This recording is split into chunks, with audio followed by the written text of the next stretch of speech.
I welcome you all in the second lecture of NIEPA Colloquium Series 2022. Today we have Professor Manindra Thakur with us. Professor Thakur teaches at Center for Political Studies, Jawaharlal Nehru University. He started his academic career from Delhi University's Zakir Hussain College. He was one of the founding members of the group which established the Developing Countries Research Center for Delhi University. He has done his PhD from Delhi University on a topic of contemporary relevance, Marxism and religion, from opium thesis to reflexive theory.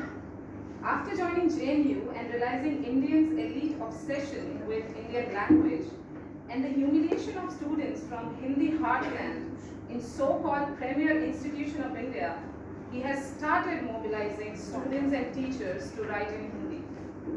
His writings in Jansatta and Sablok, a magazine dedicated to critical analysis of contemporary political issues, have generated debates in academic and non-academic circles. Also, we have Mr. Ravi Prakash as a discussant with us today, sitting at the back. He has done his PhD from JNU, Center from Indian Languages. In chair, we have Professor Sudhanshu Bhushan with us. He is currently the head of the Department of Higher and Professional Education in NIEPA. He specializes in area of internationalization of higher education policy, issues in higher education and education planning. Professor Bhushan is the editor of the Indian Economic Journal and has been the recipient of Amartya Sen Award 2012 for Distinguished Social Scientist instituted by the Indian Council of Social Science Research, New Delhi. Last but not the least, we have Professor Priyam with us. Professor Manisha Priyam is a professor at the Department of Education Policy in NIEPA. She has a PhD from London School of Economics and Political Science. Her research interests include education policy, reforms, and urban social policy. Without a further ado, I, with all the members of the NIEPA Colloquium Series, welcome you all. I invite Mr. Amarnath to welcome Professor Manindra Thakur.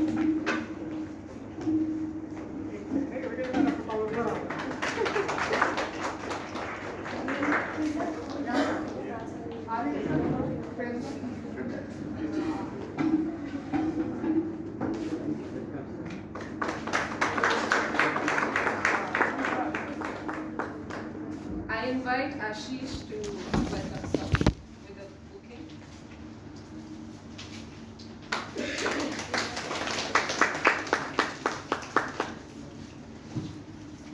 We are so glad to be part of this discussion.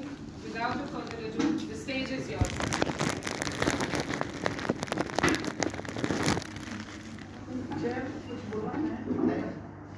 Political knowledge is a very hard topic. Probably just speak one two lines. Professor Manindra Thakur, आपका बहुत आभार है कि आपने ये बहुत महत्वपूर्ण किताब लिखी और इस किताब के चलते ज्ञान पर जो राजनीति है उसकी चर्चा करने का अवसर हम लोगों को मिल रहा है और निपा में मैं बताऊं कि बहुत ही आवश्यक है। और जिस सभा में आप बैठे हैं इसमें सभी हमारे साथी जो हैं वो शोधरत हैं, शोधार्थी हैं और एक सीनियर लेवल पे हैं सामाजिक समस्याओं को, समाज को, जीवन को सोचने की एक प्रक्रिया से जुड़े हुए लोग हैं। लेकिन मैं आपको बताऊं कि संस्थाओं में एक विडंबना होती है और ज्ञान की विडंबना जो है वो बहुत ही महत्वपूर्ण विडंबना होती है और शिक्षा पर जो शोध किया जाता है शिक्षा के लेंस से उसकी एक दिक्कत ये होती है कि उसको एक टेक्निकल चीज़ समझ के और उसको ये समझा जाता है कि ज्ञान की वैसी अवधारणाएं जो केवल विज्ञान की न्यूट्रल परिभाषाओं से निहित हों, केवल वैसी परिभाषाओं में ही हम शिक्षा को देखें। उसके अलावा आपको पता है कि मॉडर्नाइजेशन का एक रेनिंग पैराडाइम रहा जिसमें कि ग्लोबल सदर्निज़म्स को, उपनिवेशवाद के खिलाफ जो जीवन हमारा जन जीवन है और सामान्य जीवन है उसको नकारने की एक ज्ञान की परंपरा जो है उस पर हमारा आधुनिक विश्वविद्यालय बना। उसी परंपरा में हम पले बढ़े और घर की परंपरा, समाज की परंपरा, उससे भी ज़्यादा इतिहास की परंपरा कुछ और रही, लेकिन विश्वविद्यालयी ज्ञान की परंपरा जो है उसकी संकीर्णता, उसके द्वंद्व, ये महत्वपूर्ण विषय हैं। और इन शब्दों के साथ मैं आपको अपने शोधार्थियों के साथ जोड़ती हूँ और आपसे अनुरोध करती हूँ कि आप thank you.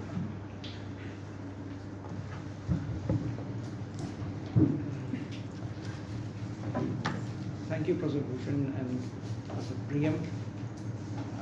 I have been thinking to come to this place since long. Thanks for inviting me. And it's always exciting to interact with students who are working on education. Unfortunately, professors don't get trained in, the teachers in higher education do not get trained in how to teach. So we learn by accident gradually. Or our senior professors told us how to teach. Like when I joined my teaching first day, I called up one of my professors. He said, "You must be democratic in your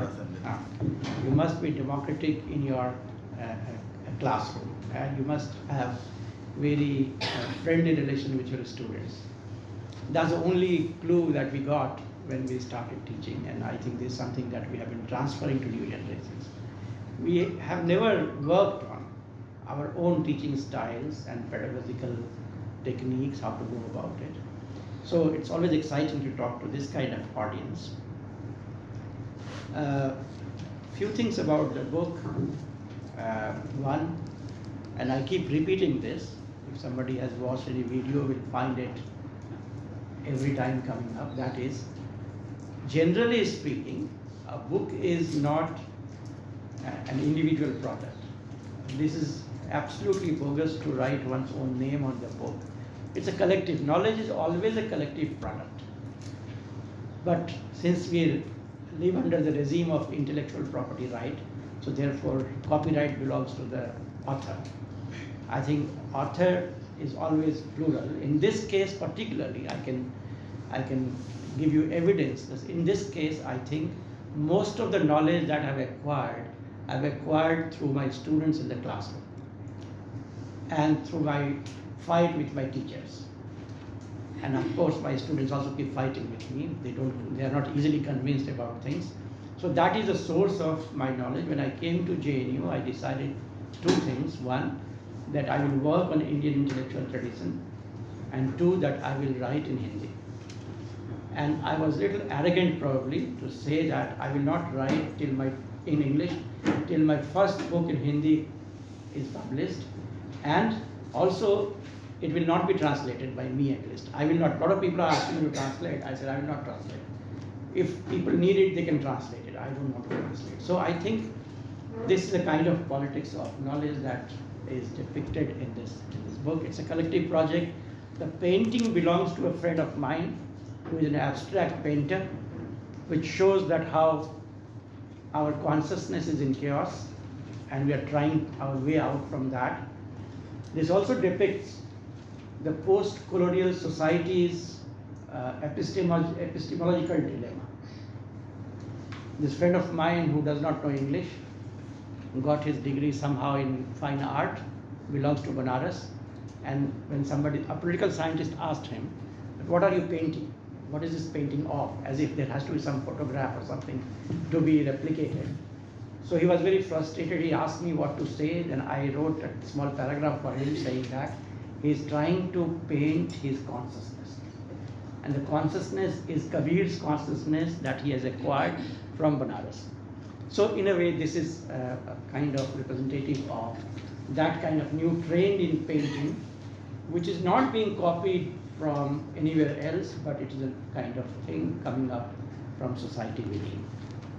Similarly, the name I think was given by another friend of mine who thought that this will be a catchy name. He was editor of Jansatta, and when I started writing in Jansatta, when I was very unhappy about some episodes in JNU where Hindi-speaking students were humiliated, so I started, my first article was published in Jansatta as a response to that kind of thing. And a lot of my friends who started reading my articles called me back saying that, "Kisse gusse mein itna likh rahe ho? Why are you so angry?" So you can imagine that anger was part of my initial writings. I think, but gradually it settled down. I thought that it should be theorized as politics of knowledge, and we must get back to certain issues which are very crucial. The first, just let me know 5 minutes in advance when I have to stop. Right. How much time should I take? Definitely 30 minutes. Okay. So the first thing, the book is, I will just go by chapters. It will be easy to for me to organize my thought. The first chapter is about how do we engage with global philosophies. Of course, the most dominant philosophy today is the Western philosophy, the modern Western philosophy. Let me be very precise about that. How do we engage that? Because I am very dissatisfied by the fact that we start our political science with Plato, as if the world was blank before that. So if there were other philosophies, then what were they, and how do we engage with that? That was one of the questions that I raised in initial days. When I used to talk to my own professors when I was a student, that what happened to Indian philosophical tradition? They said, their reply was that India did not have any philosophical tradition. Towards the end of the day, end of his life, I think, Professor Randir Singh, I asked this question again to him. He said, I asked him, what would you like to do in your second life if you get? He said, I would like to read Indian philosophy. I think I missed it. So that gave me a lot of confidence. But unfortunately, even today, Bhikkhu Parekh, when he came to JNU, he was saying that probably I would accept that India has a philosophy, but not a political philosophy, and definitely not political theory. I think that your generation of scholars should explore this question. Why? Parekh and others, they believe that human beings are theory-making beings. Very formidable concept, I think. We cannot work without theory. Whatever we do, even a person who does not know what is theory does develop a theory to act in society. So if we are theory-making buildings and we don't have theory, then what is the logical consequence? That we are not human beings. I think all societies have theories, philosophies, maybe in different forms. Now our students are working on tribal communities, tribal epistemologies, and we are finding that this is not random. There is very coherent thought processes there through which they make sense of the world and they connect with nature and with other human beings. So we need to really get into it. But how do we do it? So first chapter is about that. Bhartiya Darshan se Samvad, Bhartiya Chintan se Samvad. When I'm saying Bhartiya Chintan and Bhartiya Darshan, there are two things. Chintan is an entire paradigm or entire collection of knowledge. Darshan is a part of that. I'm not very sure, in fact, I'm not trying to present Bhartiya Darshan in a comprehensive way. I cannot. I have no training in that. Yet I think I've just tried to survey what are the approaches adopted to understand or engage with Indian philosophical traditions, and I've discovered that large number of philosophers who wrote history of Indian philosophy or Indian philosophies, they were very apologetic about it. They were constantly arguing with the West that we do have philosophy, not that we are without philosophy. I can take name including Radhakrishnan if you read the introduction, or S.N. Das, or J. Mohanty, or all of them you will find at some stage or other, they are just trying to convince the West that we too have philosophy. In fact, this is represented by a title of a seminar which was organized in 2012 in IIC, and it's a very funny title, I guess, but all big philosophers were sitting there. That was Rendering Indian Philosophy in English Language. I think that is what we have been doing till now. We have been kind of talking to our bosses that, look, we do have philosophy, we can translate this philosophy for you. We have stopped philosophizing. I think the only person who fascinates me is Krishna, who made this point and he started philosophizing in his own way. Critiquing, rejecting, accepting, all these things will be part of that. So there are 3-4 approaches I could discover. One is a religio-philosophical approach, that your philosophy is no philosophy, it is basically religion. That's one approach. The other approach is that comparative philosophy, that well, you have this, we have this, let us compare. Third is that, well, some kind of hermeneutic dialogue could be possible. On certain issues we can talk about it. So if you look at religio-philosophy approach, it reduces Indian philosophy to religion, and in the entire Western universities you will find Indian philosophy is not taught in the Department of Philosophy. They are taught in the Department of Religion. Despite the fact that 6 major schools of philosophy, which we call Hindu philosophy or Buddhism and Jainism, none of them actually talk about the existence of God. 6 philosophies, the first slokas are very clear. They say that the purpose of this text is dealing with Trividha Tap of human beings.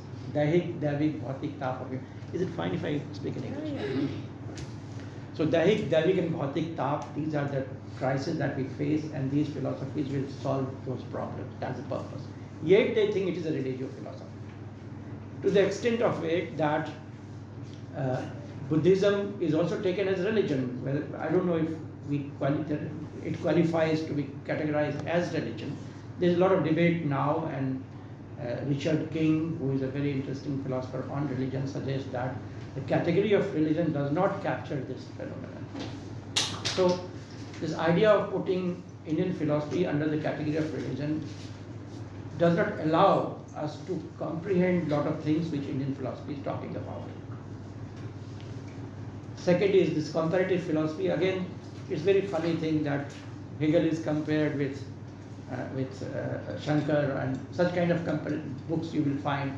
It doesn't make any point. It doesn't take you anywhere. It doesn't help us in philosophizing. Hermeneutic dialogue is little better.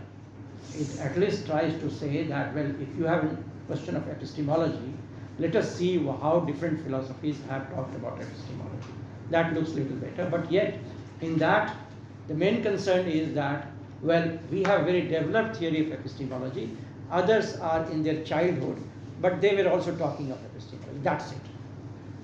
I think that we need to really go for a paradigm shift, complete paradigm shift, and there I propose that we should have a democratic negotiation method to engage with different philosophical traditions. Logic is very simple.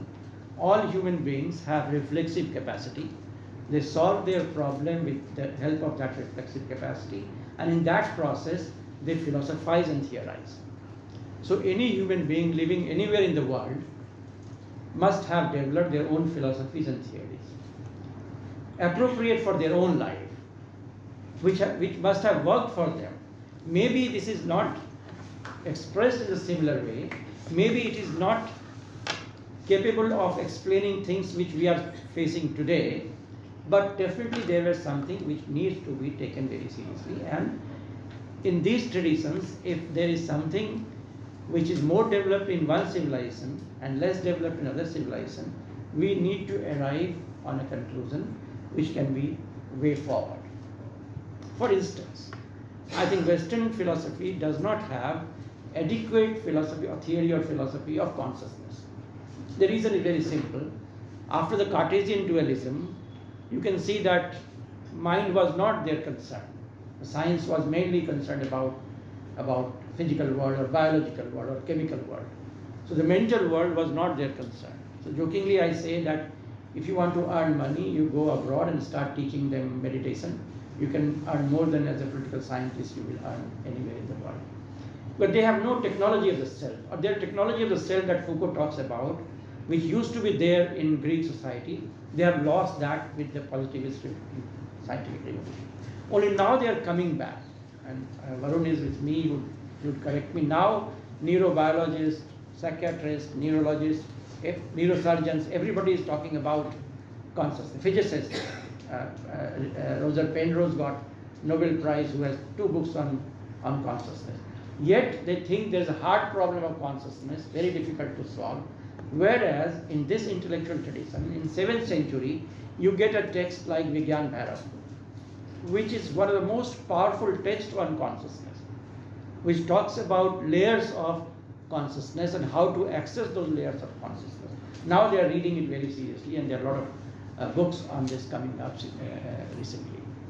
So I think there are certain areas which are more developed in different civilizations, and today we should consider them as collective resource of human beings as a whole. And for future of human beings, we need to enter in a dialogue without power dimension.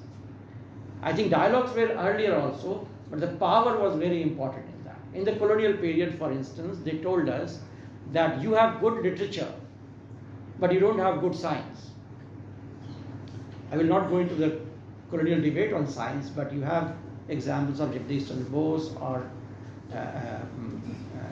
Joshi and so many others who have raised this question that civilizations have different ways of handling the nature, and they have generated certain knowledge which may be inadequate, maybe that needs further development, maybe there was different kind of epistemologies. So epistemological plurality has to be accepted. So that is the first chapter, more or less. It is not a conclusive chapter. I have just raised a point that is it possible to have dialogue among different knowledge traditions without the dimension of power, or beyond the dimension of power, and also beyond the dimension of identity. Another trap is that we connect our knowledge with our identity, then we stop evaluating that as knowledge and start treating that as faith system. That's another dangerous thing that is happening today in a big way. So can we go beyond that and treat knowledge systems as knowledge systems and engage with them, critically engage with them, see what is viable, what is not viable, what is possible. With the development of science and everything, we can do it fairly well. I'll not go into big detailed debates about Ayurveda and traditional medicine. I think there are also some interesting points are there to make. But this is the point, that the debate should be without the dimension of power. That's the point I want to make in this. The second chapter, which I think is being appreciated by a lot of people, is a very simple chapter about human nature. And there I've raised the question that the modern Western tradition has picked up one or the other dimension of human beings and had a general theory of society. I mean, you all remember Hobbes' law, and all. So they take one aspect, that human beings are rational, and then theorized everything. Everything is based on that basic theory, that human beings are rational. But, and here I would like to quote Rajiv Bhargava, whose first book is a fantastic book, that says that Western philosophy has a fundamental problem due to methodological individualism. But then I asked him, and I can say this officially, I asked him, why did not you write the next book? He said, I was not confident enough. That is the politics of knowledge. That is where you are stopped from free and fair inquiry in anything. As your inquiry is taken as if you are doing ethno-philosophy, that you are doing a philosophy of ethnic community. So that is where the politics lies actually. So I think this chapter asserts that there is a conceptual category in Indian tradition, which is a very, very powerful category, that is Purusharth and Vikar. 4 Purusharths and 6 Vikars. I have tried to redefine Purusharth and Vikar. I don't have time to do it, but I have tried to cover as many writings as possible on these issues, globally speaking, basically from English speaking world. I have no access to French and German literature that way, so basically from English speaking world. The only point I want to make, and that I take from a philosopher of science called Roy Bhaskar, that we must treat ontology as totalized thing. What Descartes did, he detotalized the ontology by separating mind from body. And that is it is the consequence of that separation that we treat certain aspects of human being as the aspect of human, or the quality of human being. If we totalize the ontology, then we treat consciousness also as part of reality. I'm still not convinced by Varun. Varun says that, what is the word you used, Varun, for consciousness? Panpsychism. He says that even non-living things are are conscious in some way. Maybe I'm putting it very simplistically, but I think there is a possibility in that.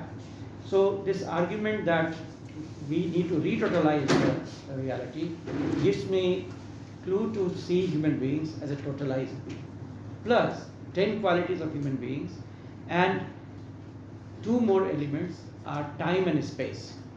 All of us are made of these 10 qualities, purusharth and vikar, and then our qualities keep changing depending on the time and space. If we are living in a very ordered space, very nice space, you will have less element of anger. But if you are living in a space where you don't have enough order, then your anger will be invoked again and again. I mean, that's very simple, one can see that. So, time and space, and there are 2 more elements, that is, on which I will not talk right now. I have not done enough work on that. Bhav and ras. These are fundamental parts of, or fundamental categories of Indian intellectual traditions to understand social reality. We have not really, we have simplified our understanding of social reality, we have made it less complex, whereas society is much more complex. So that is the second chapter, that how do we rethink human nature, and how do we start thinking of society with the help of the new concept of human nature, which is not so new, and it is not religious. There is a lot of debate in philosophy, Indian philosophy, where it is agreed gradually that it has nothing to do with Hinduism. It's a conceptual frame that people in this part of the world have developed about human beings. The third chapter is about debates in social science in India. And I've argued here that how experiential epistemology could be very important way of looking at our own reality. And I have analyzed some autobiographies. Predominantly I have analyzed autobiography of late Professor Tulsi Ram, which is called Murdaiya, which is a must read for any social scientist, I think. I have argued that how this text should be considered as a text in social science. Why should we accept the mode of writing, the dominant mode of writing, which has almost become a ritual of research production or knowledge production? Why can't we produce our knowledge of society in different ways? Like I asked him that why do you write this autobiography, or your experience of being Dalit in the form of autobiography? You could have easily written a couple of books on Dalit politics or something. He said, I could not have really explained or put forward all the dimensions of reality that I experienced. So this gave me a chance to argue that, well, apart from me, there were other people who were humiliated in my village and they were not Dalits.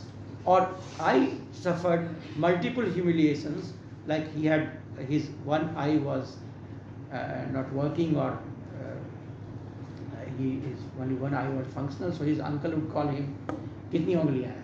He would say 5. Ye kanha to bahut aage jayega. So that was the way he was being treated. And he said that there were 3 people in the village जिसका सुबह सुबह देखना बहुत गड़बड़ माना जाता था, यात्रा खराब हो जाती थी. उसमें वो भी एक थे, एक महिला थी जो विधवा हो गई थी, एक पुरुष था जो विधुर हो गया था. So he said that these things I could not have brought in the social science language that is prevalent and accepted widely. So that I have also analyzed 2 more autobiographies, not in detail, but I think they need to be analyzed in detail. One is Rousseau's autobiography, Confession, which I think is the most honest autobiography I have come across, and a wonderful text of social reality. And then other one which I think should be read by all the feminists, Isadora Duncan. She was a dancer, an American citizen, but she was offered first national dancer of Soviet Union in 1917, and she wrote an autobiography about her life as a dancer and she has theorized the idea of the body and idea of relationship. So that this chapter talks about that how we can access different kind of resources to theorize social sciences, and I have taken 4 debates. I think one is about experiential epistemology between Gopal Guru, Sundar Sarukai, that whether experience should be considered as epistemology or not, whether one can be allowed to theorize about something of which one has experience. These are the issues. So I don't think that is true. I think experience gives you entry to certain things, but that does not mean that it also gives you capacity to theorize it in a better way. Then there was an issue of language. In which language we should write social sciences. On that I want to make a little bit of point. I have not raised language issue in the book at all, deliberately. Well, otherwise it would have been caught into Hindi versus English. I think languages are resources. If I do not know any language, I should not be humiliated. That's the only point I want to make. This is the only country where by knowing your own language, you are humiliated. You are not allowed to produce things in your own language. I mean, I have one of the students is struggling in JNU to write thesis in Hindi, and I'm not sure if they will allow. So this struggle will go on, I'm sure. That should also not be seen in a reverse order, that you make language as a part of your identity. It is not a question of identity. Language should not be an instrument of politics. Language is just a medium of expression. Every language has a world of knowledge. So knowing more language allow you to get into different worlds of knowledge. So language, that is the point that I want to make. A lot of people say that, and I do believe that all of us should write social sciences at least in 2 languages. In English, as a ruling class will only understand that language probably. A lot of people don't even read my book. They say that we can't read Hindi, and they belong to Hindi heartland, not that they belong to South India. And then if you want your book to be read by common people, the standard of my book that I made for myself was that if people in my village would read the book or talk to me about the book. I think I've failed a little bit, because a lot of complex issues are also there. I have tried to simplify, but I will still work on it to make it so simple that it should be read by anybody who has even a working knowledge of Hindi language. Simple reason is that social science knowledge, if it is not transformative, then it is useless. Then it can only be in the library, published by Routledge. You get a scopus, or I don't know what are the things that you get, but it has no meaning at all. If it doesn't transform people, it doesn't help you in transforming people, if it doesn't go back to people whom you have studied, then it has no meaning. In fact, Siddha medicine has a very interesting criteria of considering something as knowledge. If you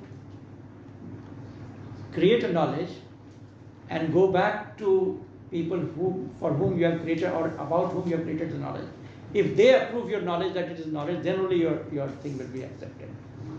NIEPA tradition had a public debate examination, that you sit down in the public, all kinds of people will be there, and you will have to answer all the questions by everybody before you get a degree of expert in 6 traditions of philosophy. So India had that tradition. Similarly, I have raised a question of indigenous social science, a lot of people are talking about. I don't think that in the name of indigenous social science, we ignore the knowledge produced by global societies. I mean, it's very simple. Sanskrit and Persian, great intellectuals of that time could not tell us at that time that we were being colonized. Conceptually, first time who could tell us was Dadabhai Naroji, that we were colonized. Because Sanskrit and Persian tradition have never seen growth of capitalism, rise of capitalism. So they don't have categories to understand capitalism. Therefore, there is a need of dialogue between, but Sanskrit and Persian have better understanding of so many other things. So that dialogue probably is necessary. So indigenous social science should not mean that it has to use everything from India. It only means that the frame that you have, your society has long history of thinking about society, your own reality. So that frame you should try to engage. So Gandhi said it very simply, and Gandhi did that also. I think Gandhi had no idea of India before he came back to India. And what did he do? He traveled through the country, and then he had developed a frame of thinking. And that frame of thinking took him to people so easily. So social scientists should reconsider their project of producing knowledge which could be transformative knowledge. I differentiate between transformative social science and administrative social science. What we are doing today is administrative social science, not transformative social science. Gandhi, Ambedkar, Tagore, they also did social science, I believe. And they did quite transformative social science, but that social science was useful for the people at that time, and therefore they are still relevant.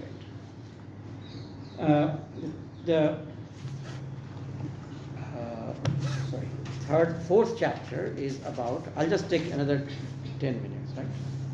Fourth chapter, I'm trying to reflect upon democracy. Before I move to that, let me say very clearly that this book is, there are two words that one has to understand. One is binana, other is bunana. Binana or bunana, right? These are two words. So what I've done actually is I have selected certain concepts and categories from Indian intellectual tradition and tried to use that to see how can we understand social science through them. So ये एक तरह से बिनना है, बिन के मैंने कुछ बुनना नहीं है. Bunana is a big project which I am not able to do at the moment. Maybe your generation will do that.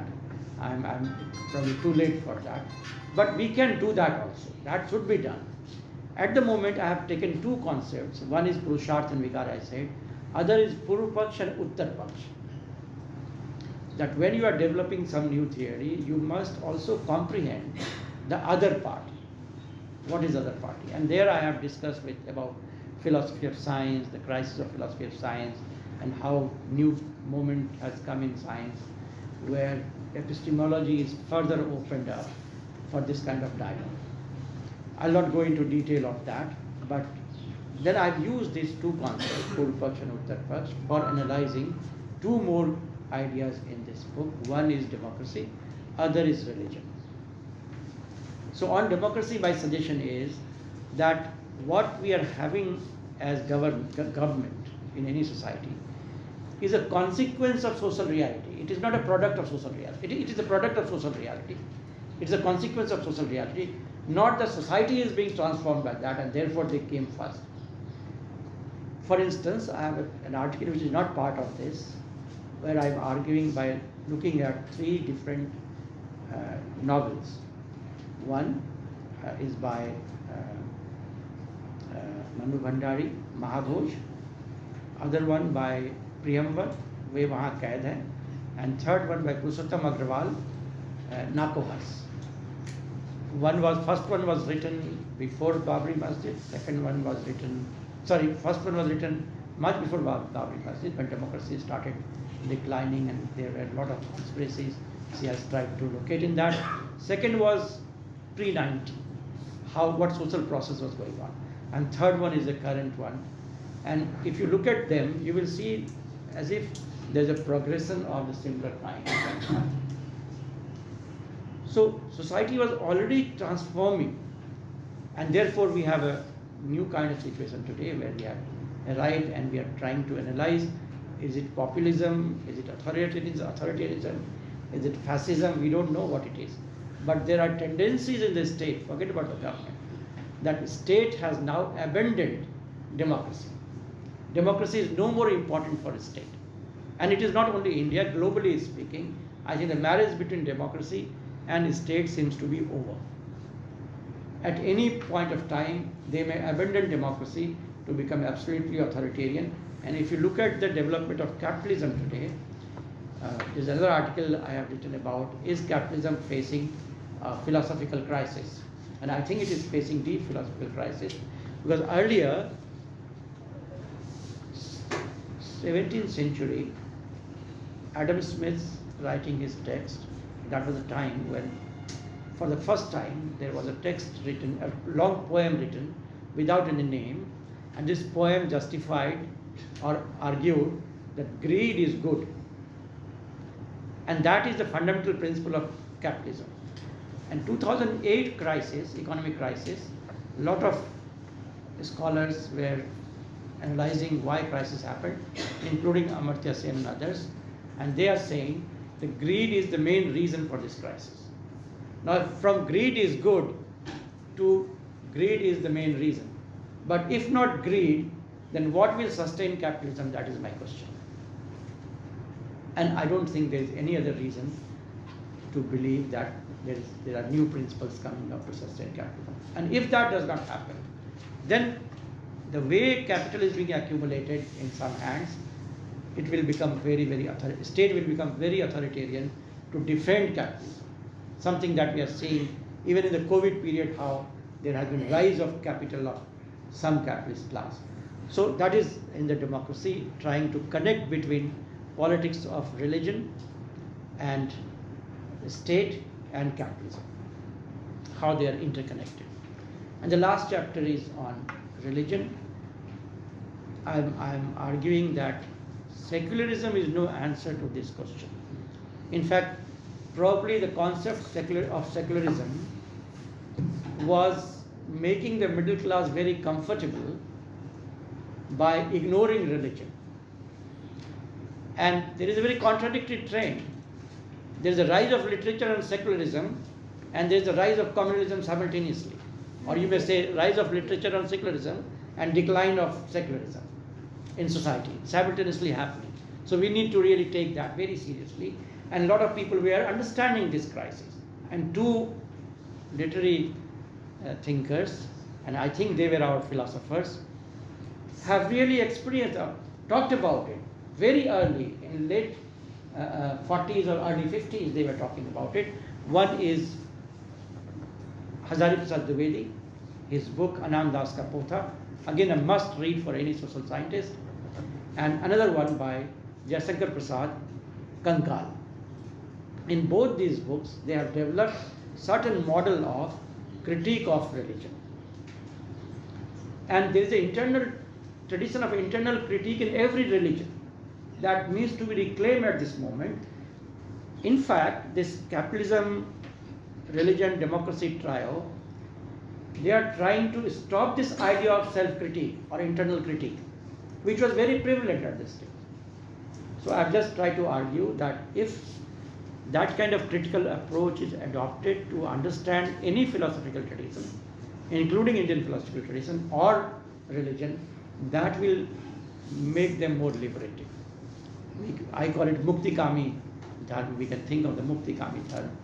You can read Kankal, where Prasad raised this kind of issues, that why, Kankal is a very interesting text that begins with end of Kumbh Mela, and the first paragraph is the best critique of Hinduism. Says that lot of senior citizens are left by their families. Some have got their legs broken, some are dying, and Mela is over. So I think that is the beginning point. Then it goes deeper into complex rituals of Hinduism and analyzes how this Hinduism is not the Hinduism that used to be or that has to be. And there's a new person who comes and redefines Hinduism. In Anand Das Ka Potha, there's a small child called Raku who is living without family. Parents died at a very young age. There's a child. After his birth, actually, he was growing with nature. And he was acquiring nature with knowledge from nature. And he was not believing in anybody else's argument. And he was probing every person, every big philosopher, and telling them very straight that you don't know anything because you are just believing on others. You are not experimenting yourself. So the experimenting with philosophy that Gandhi was talking about, I think Prasad Dwivedi also caught that idea. And that you can see, it culminates into one very interesting thing. There is a there is a famine there, and in that famine there is one person who does not know anything, who is not read well, not read at all, completely uneducated, but he was collecting green grasses from wherever possible to feed animals, or collect foods for dogs, or serve people who are dying of hunger. And this Thakur says, he is the best philosopher, he is the greatest philosopher. All philosophy is useless. If after knowledge of all philosophies, you are not doing something that he is doing, then what is the worth of philosophy? And this is the question that he raises. So I think these are the issues that I have raised in this book. The book is a collective project. All of you can connect with it, you can critique, you can reject, you can accept, you can expand. Thank you very much. Sorry, I've taken a little more time, I guess.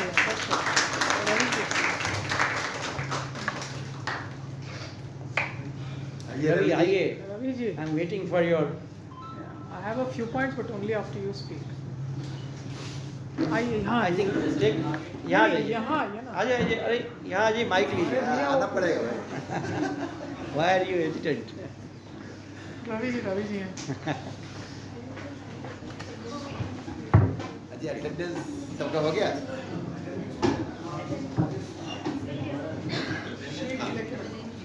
हाँ. जैसे sir ये किताब जब पढ़ना शुरू किए तो ऐसा ये लगा कि जैसे कि एक ऐसा इंटेलेक्चुअल जो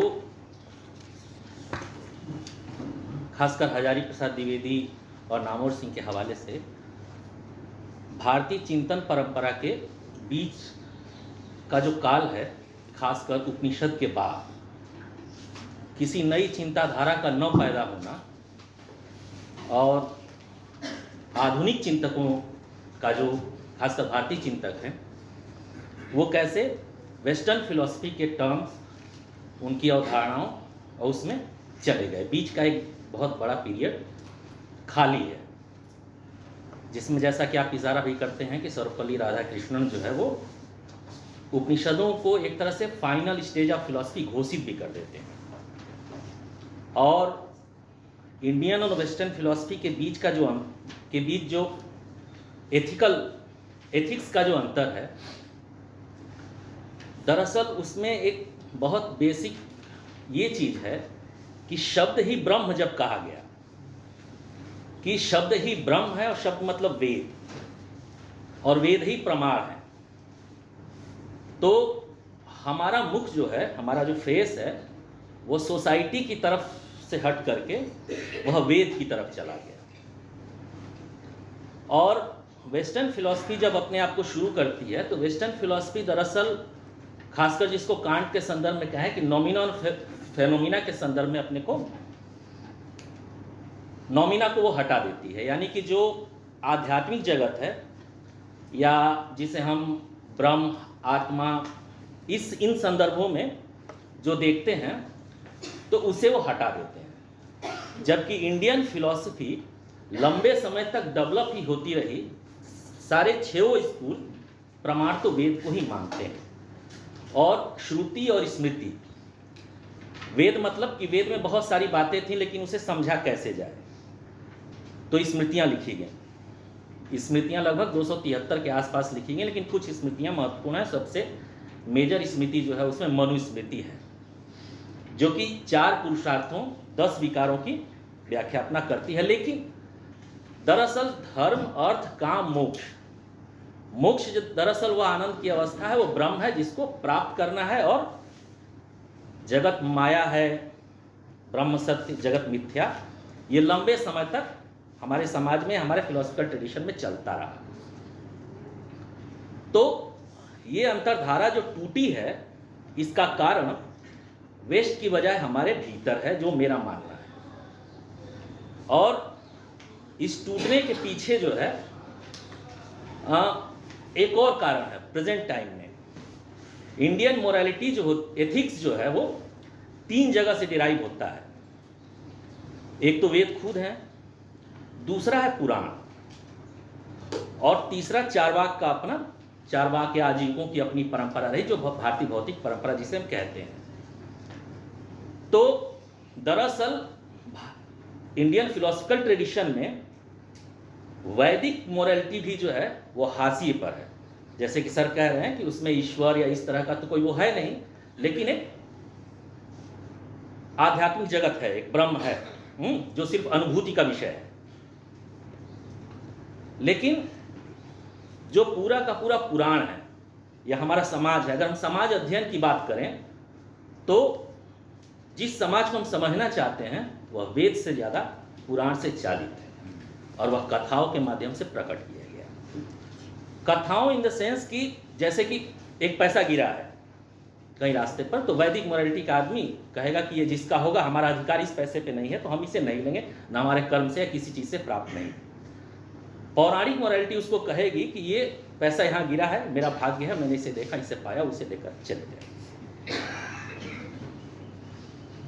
तो रिलीजन और धर्म के भीतर का जो भेद, खासकर उत्तर औपनिवेशिक चिंतक जब बात करते हैं तो वो ये बात एक कहते हैं कि जो वेस्ट ने हमको हमारे धर्म को रिलीजन के सेंस में समझा, कि उनके वहाँ धर्म का कोई रिप्लेसमेंट था नहीं, तो उन्होंने रिलीजन इन द सेंस कि जो एकत्रित करे, जो लोगों को जोड़े, तो उस संदर्भ में उन लोगों ने हमारे उसको धर्म को रिलीजन ही उसका अनुवाद किया। ये तो अनुवाद जगत का अपना दिक्कत है, बहुत सारा दिक्कत से बहुत सारे टर्म्स अनुवाद में खो जाते हैं। तो उस स्थिति में हमारे यहाँ दरअसल अगर हम हिस्टोरिकली ट्रेस करें तो खुद धर्म को रिलीजन के अर्थ में फॉर्म करने की परंपरा बुद्धिस्टों से के मुकाबले शुरू हो गई थी। जैसे कि इसमें 3 बहुत मेजर फिगर हैं, कुमारिल भट्ट, खुद मंडन मिश्र और शंकर। कुमारिल भट्ट, शंकर से पहले कुमारिल भट्ट का काफ़ी प्रभाव था, और उन्होंने अपनी पुस्तकों में एक तरह से जो हिंदू समाज कहें या जो भारतीय समाज या इस भौगोलिक उसके थे, तो उसको उन्होंने एक तरह से आचरणबद्ध करना शुरू किया कि हमें बुद्धिस्टों से अलग आचरण के लिए क्या क्या व्यवहार करने हैं। तो वो धीरे धीरे जो है वो आता चलता चला जाता है, और हमारे भी मतलब मेरा बहुत वो नहीं है, लेकिन मेरा ये मानना है कि इसका जड़ हमारे भीतर है। पुराण के लिए हम किसी भी जो है वेस्टर्न उसको जो है हम दोष नहीं दे सकते कि ये पौराणिक मोरालिटी कैसे आई, जो कि तमाम आडंबर और मीमांसकों ने शुरू ही कर दी थी। मीमांसक ने तो कर्मकांडों का निर्माण शुरू कर दिया था। और हाँ, मतलब ये उस क्वेश्चन का वो। दूसरा चीज एक ये है कि जैसे सर की किताब में जब पढ़ रहा था तो 4 पुरुषार्थ और 6 विकार, उसे जो है उसकी व्याख्या सर जब जो है इस फेनोमिना के लिए कर रहे हैं, मतलब उसकी व्याख्या सर ने करने की कोशिश की और की है। मेरा एक यहाँ पे क्वेश्चन है कि अगर आप उस खासकर धर्म अर्थ काम मोक्ष को ब्रह्म या उस आध्यात्मिक नोमिना से हटा करके अगर उसका कोई भी सांसारिक व्याख्या शुरू करेंगे, इस जगत की व्याख्या शुरू करेंगे, तो सब्जेक्ट हमारी अपनी ज्योग्राफी सिर्फ होने के कारण क्या उसे भारतीय दर्शन कहा जा सकेगा? जबकि वो तो शिफ्ट ही कर गया नोमिना से फेनोमिना की तरफ। तो सिर्फ उसका आउटर फॉर्म अगर जो है हमारा सब्जेक्ट रहता है, लेकिन उसका मेथड अगर वेस्टर्न फिलॉसफी में घुस जाता है, तो क्या हम उसको इंडियन फिलॉसफी कह पाएंगे या कोई ऐसा टूल कह पाएंगे जो इंडियन फिलॉसफी हो? दूसरी एक चीज, समाज अध्ययन के लिए जो मुर्दहिया को सर ने अपनी किताब में इस रूप में रखा है कि वो समाज अध्ययन के विद्वानों को इस रूप में देखना चाहिए कि वो एक डिपार्चर पॉइंट है कि जो इंटेलेक्चुअल्स हैं सोशल स्टडी के, कि वो उसको देख नहीं पा रहे हैं, समझ नहीं पा रहे हैं सोशल रियलिटी को, जो कि साहित्य, खासकर मुर्दहिया बहुत सारा साहित्य का एक लेकिन साहित्य का एक लिटरेचर का एक नेचर है, वो अनुभव, भावात्मक अनुभव इसको पकड़ता है। उसके जैसे कि रस सिद्धांत ही पूरा उस पर खड़ा हुआ, उसमें और आचार्य भट्ट लोलक आए, भट्ट शंकु के बहुत सारे लोग आए। लेकिन जो बेसिक चीज है कि सोशल स्टडी कोई थियरी डेवलप करेगा तो क्या उसे लिटरेचर से रिप्लेस कर देगा? उससे ये समस्या खत्म कहाँ से होती है कि सोशल स्टडी का एक थिंकर सोसाइटी की रियलिटी को समझने के लिए, वो तो फॉर्म बदल गया, आपने लिटरेचर एक तरह से ले लिया कि हाँ यही एक वो है। मेरा कहना है कि एक थिंकर साहित्य की रचना कर सकता है, लेकिन बतौर अकादमिक अनुशासन एक सब्जेक्ट लिटरेचर से रिप्लेस नहीं किया जा सकता है। ये उसका कोई परमानेंट सॉल्यूशन या कोई हल नहीं है। एक चीज और, काफी लंबा लिखे, कुछ है फिर आएंगे। दे भी देना। नहीं पूरा कर दें। बस कर लेना, ज़्यादा नहीं है वो तो है। जो छूटेगा फिर बोलेंगे। हाँ। दूसरा सर ये जो है सुंदर सरकाई और गोपाल गुरु के संदर्भ में, क्योंकि लिटरेचर के भीतर जो है ये डिबेट होता रहा है अनुभव की प्रामाणिकता वाला, यानी कि जो भोगेगा वही लिखेगा। तो अगर हम इंडियन फिलोसफिकल स्कूल को डेवलप करेंगे तो मतलब कि अनुभव मतलब जो हमारा सत्य है, लेकिन दरअसल ये पूरा का पूरा आइडेंटिटी का कॉन्सेप्ट हमको कोई इंडियन कॉन्सेप्ट लगता नहीं है। अगर अभी तक इंडियन फिलोसफिकल स्कूल के भीतर हुए स्टडी को देखें तो जो सत्य है, क्या वो शरीर, किसी एक शरीर, किसी एक आत्मा का अनुभव हो सकता है? तो या फिर किसी भी ज्योग्राफिकल बाउंड्री वो अनुभव, तो अगर उसका इंडियन फिलोसफिकल स्कूल में अगर उसका कोई विकास हम करना चाहें तो उसके लिए क्या टर्म हम लेंगे, किस उसके पास जाएंगे? क्योंकि इंडियन फिलोसफी के भीतर सत्य वो दरअसल बहुत रिलेटिव नहीं है, वो एब्सोल्यूट की तरह से है। तो मेरा ये मानना है कि जैसे ही इसको भी हम थियराइज करने जाएंगे या कुछ करने जाएंगे तो तुरंत ये वेस्ट के उसमें घुसे, कहीं ना कहीं जाएगा, आप जैसे भी करें। क्योंकि दरअसल एक तो बेसिक बुनियादी क्वेश्चन वहीं पे है, और लैंग्वेज का बहुत बड़ा प्रॉब्लम है, क्योंकि हमारा सारा फिलॉसफी डेवलप ही हुआ है एक तरह से पूरा नॉमिना को डिफाइन करने में। और अगर हम इस सांसारिक जगत में आएंगे तो लैंग्वेज का, टर्म्स का बहुत बड़ा संकट आने वाला है। पॉलिटिक्स हो गए। हाँ, तो ये एक उसमें वो है, उसका प्रैक्टिकल मतलब पार्ट हमारा ये है। और एक चीज़ ये है कि एथिक्स का तो हो गया, और दूसरा सर जो है एक चीज़ ये है कि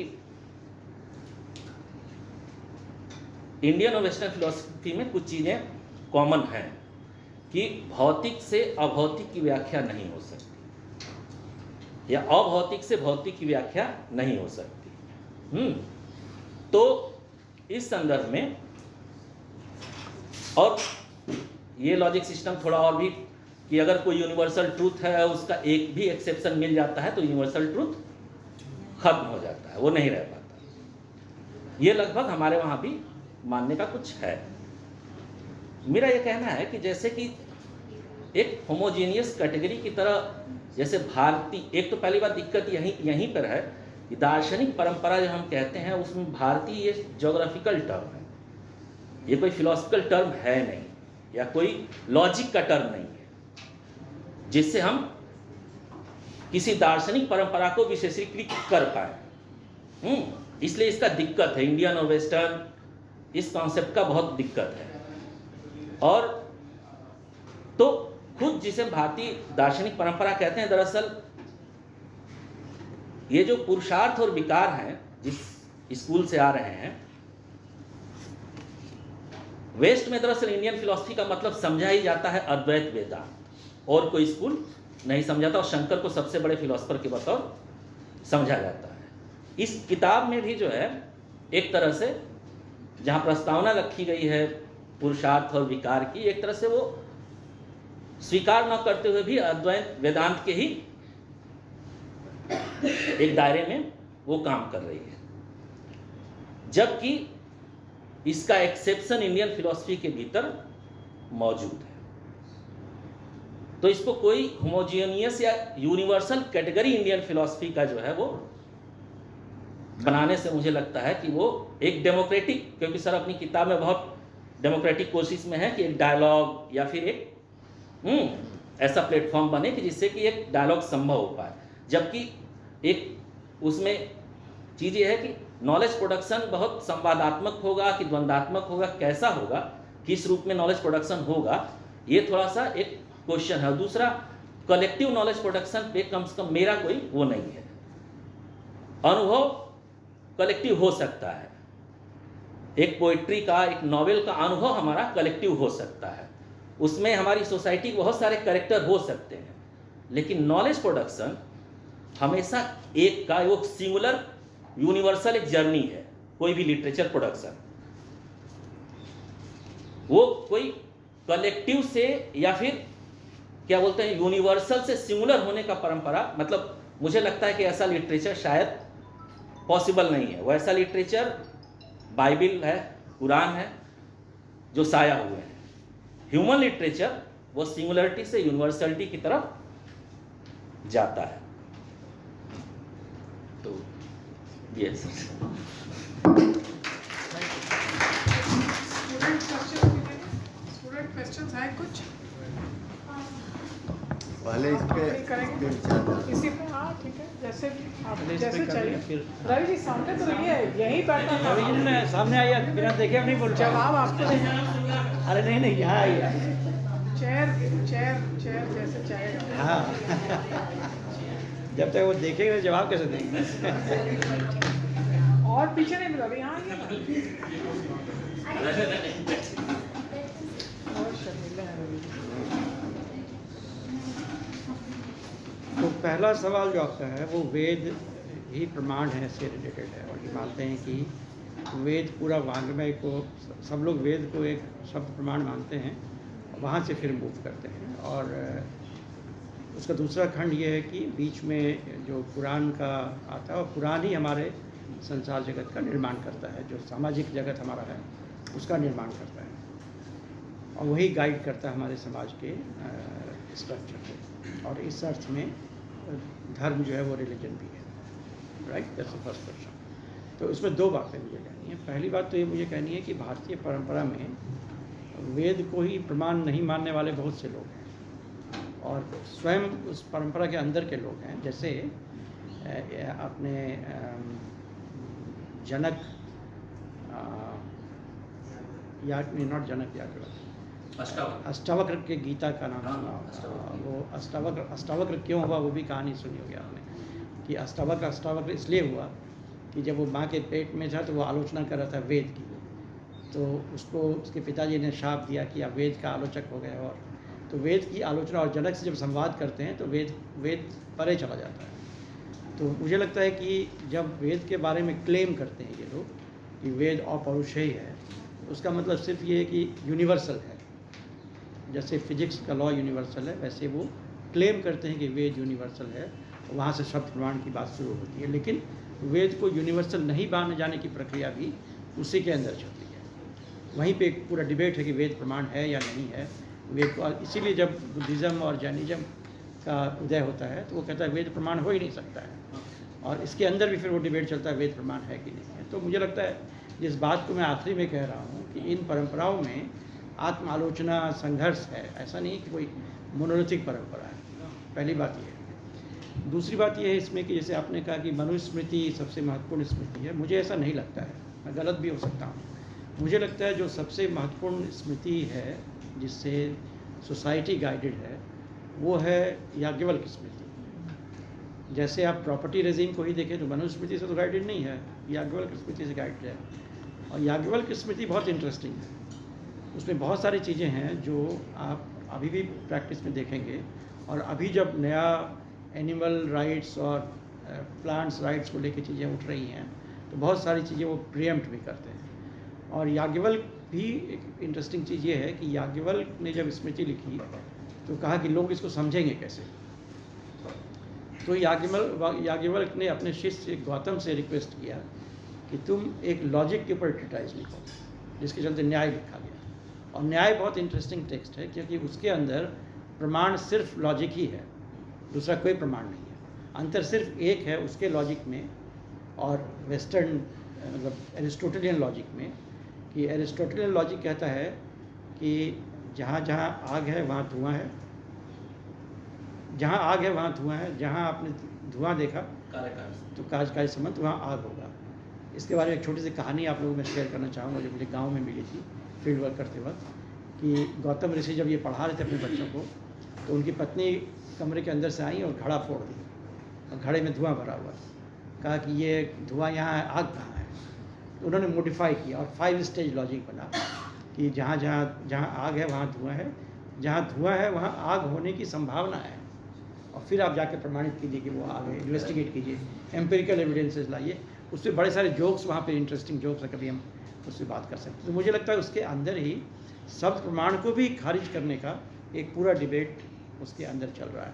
एक और अंतर है जो उसे अलग करता है और चीज़ों से, वो ये है कि अभाव को भी वो एक कैटेगरी मानता है। जब 16 कैटेगरी में बांटता है पूरे रियलिटी को, तो उसमें अभाव को भी एक कैटेगरी मानता है, एब्सेंस को, और वो उसको एक बहुत यूनिक बात देता है। इसमें मैंने शायद उस पर बात की है कि जो फ्रॉइड का मदर एंड सन रिलेशनशिप है, उसमें एब्सेंस का एलिमेंट गायब है, उसमें प्रेजेंस का एलिमेंट तो है कि मदर और सन के प्रेजेंस में जो केसेस वो देख रहे थे उनके बारे में तो वो आर्ग्यू कर रहे हैं, लेकिन जब मदर और सन में मदर गायब हैं तब सन को क्या होता है उसके बारे में नहीं वो बात करते हैं।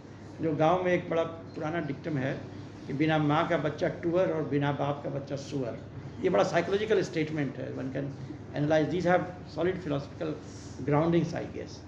तो एक तो मुझे ये लगता है, लेकिन ये पजल जो आपने दिया है बहुत इंटरेस्टिंग पजल है कि आखिर वेद, यदि वेद को भी मान लें कि हम बहुत एक्सप्लॉइटेटिव यदि नहीं था, तो मुझे ऐसा नहीं लगता है। मुझे लगता है कि जब भी फिलोसफिकल कैटेगरीज, कॉन्सेप्ट्स और जिसको आप रिलीजन कहते हैं वो मीडिएटेड बाय पावर रहता है, तो सत्य को उसमें डिस्टॉर्ट करके प्रेजेंट करने की कोशिश की जाती है ताकि वर्ल्ड ऑर्डर को कंट्रोल किया जा सके, जो क्रिश्चियनिटी में तो बड़ा साफ है और हिंदुज़म में भी साफ है। उदाहरण के लिए कृष्ण गीता में कहते हैं कि आत्मा अमर है, लेकिन मुझे ये नहीं मालूम है कि अभी किस फॉर्म में है और आगे किस फॉर्म में है, किसी को ये मालूम नहीं है।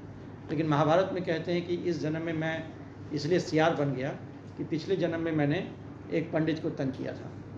तो आप देख सकते हैं कि एक नेचुरल फैक्ट भी हो सकता है, मुझे नहीं मालूम है, पुनर्जन्म एक नेचुरल फैक्ट भी हो सकता है, बट उसको कैसे यूज़ किया गया पावर बिल्ड कर, और पावर मेडिएशन से कैसे उसमें डिस्टॉर्शन आता है। तो ये चीज़ें हुई हैं डेफिनेटली, इसमें कोई शक नहीं है।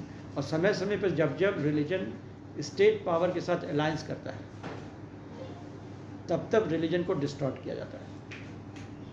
जो पॉलिटिकल इस्लाम या पॉलिटिकल हिंदुइज्म की जो भी बात आ रही है, आप देखिए वो पूरे उसके प्लूरैलिटी को ही बंद करने की कोशिश करते हैं। और उनका बड़ा अच्छा काम है पंजाब के ऊपर, कि पंजाब में जो राइज ऑफ अकालीज हुआ, तो कैसे जो वहाँ प्लूरल टेंडेंसी था, ट्रेडिशन था, उसको कैसे रोका गया।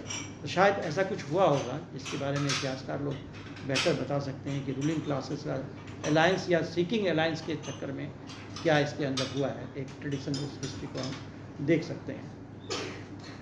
दूसरा सवाल है पुरुषार्थ और विकार का, कि जो सांसारिक व्याख्या हम करने की कोशिश कर रहे हैं। मेरी व्याख्या क्या है, मैं इसको संक्षेप में बता दूँ, यदि टाइम का दिक्कत नहीं है, मुझे कोई परेशानी नहीं है। तो सांसारिक व्याख्या, पुरुषार्थ और विकार की जो व्याख्याएं हैं उसमें एक समस्या है। समस्या क्या है कि किसी स्टेज पर आकर ये कह दिया गया कि मोक्ष जो है वो सबसे बड़ा पुरुषार्थ है, और मोक्ष का मतलब है कि कोई दूसरे जन्म में, दूसरे जीवन में जो कुछ मिलने वाला वो मोक्ष है, दोबारा जन्म लेने से मुक्ति हो जाए वो मोक्ष है।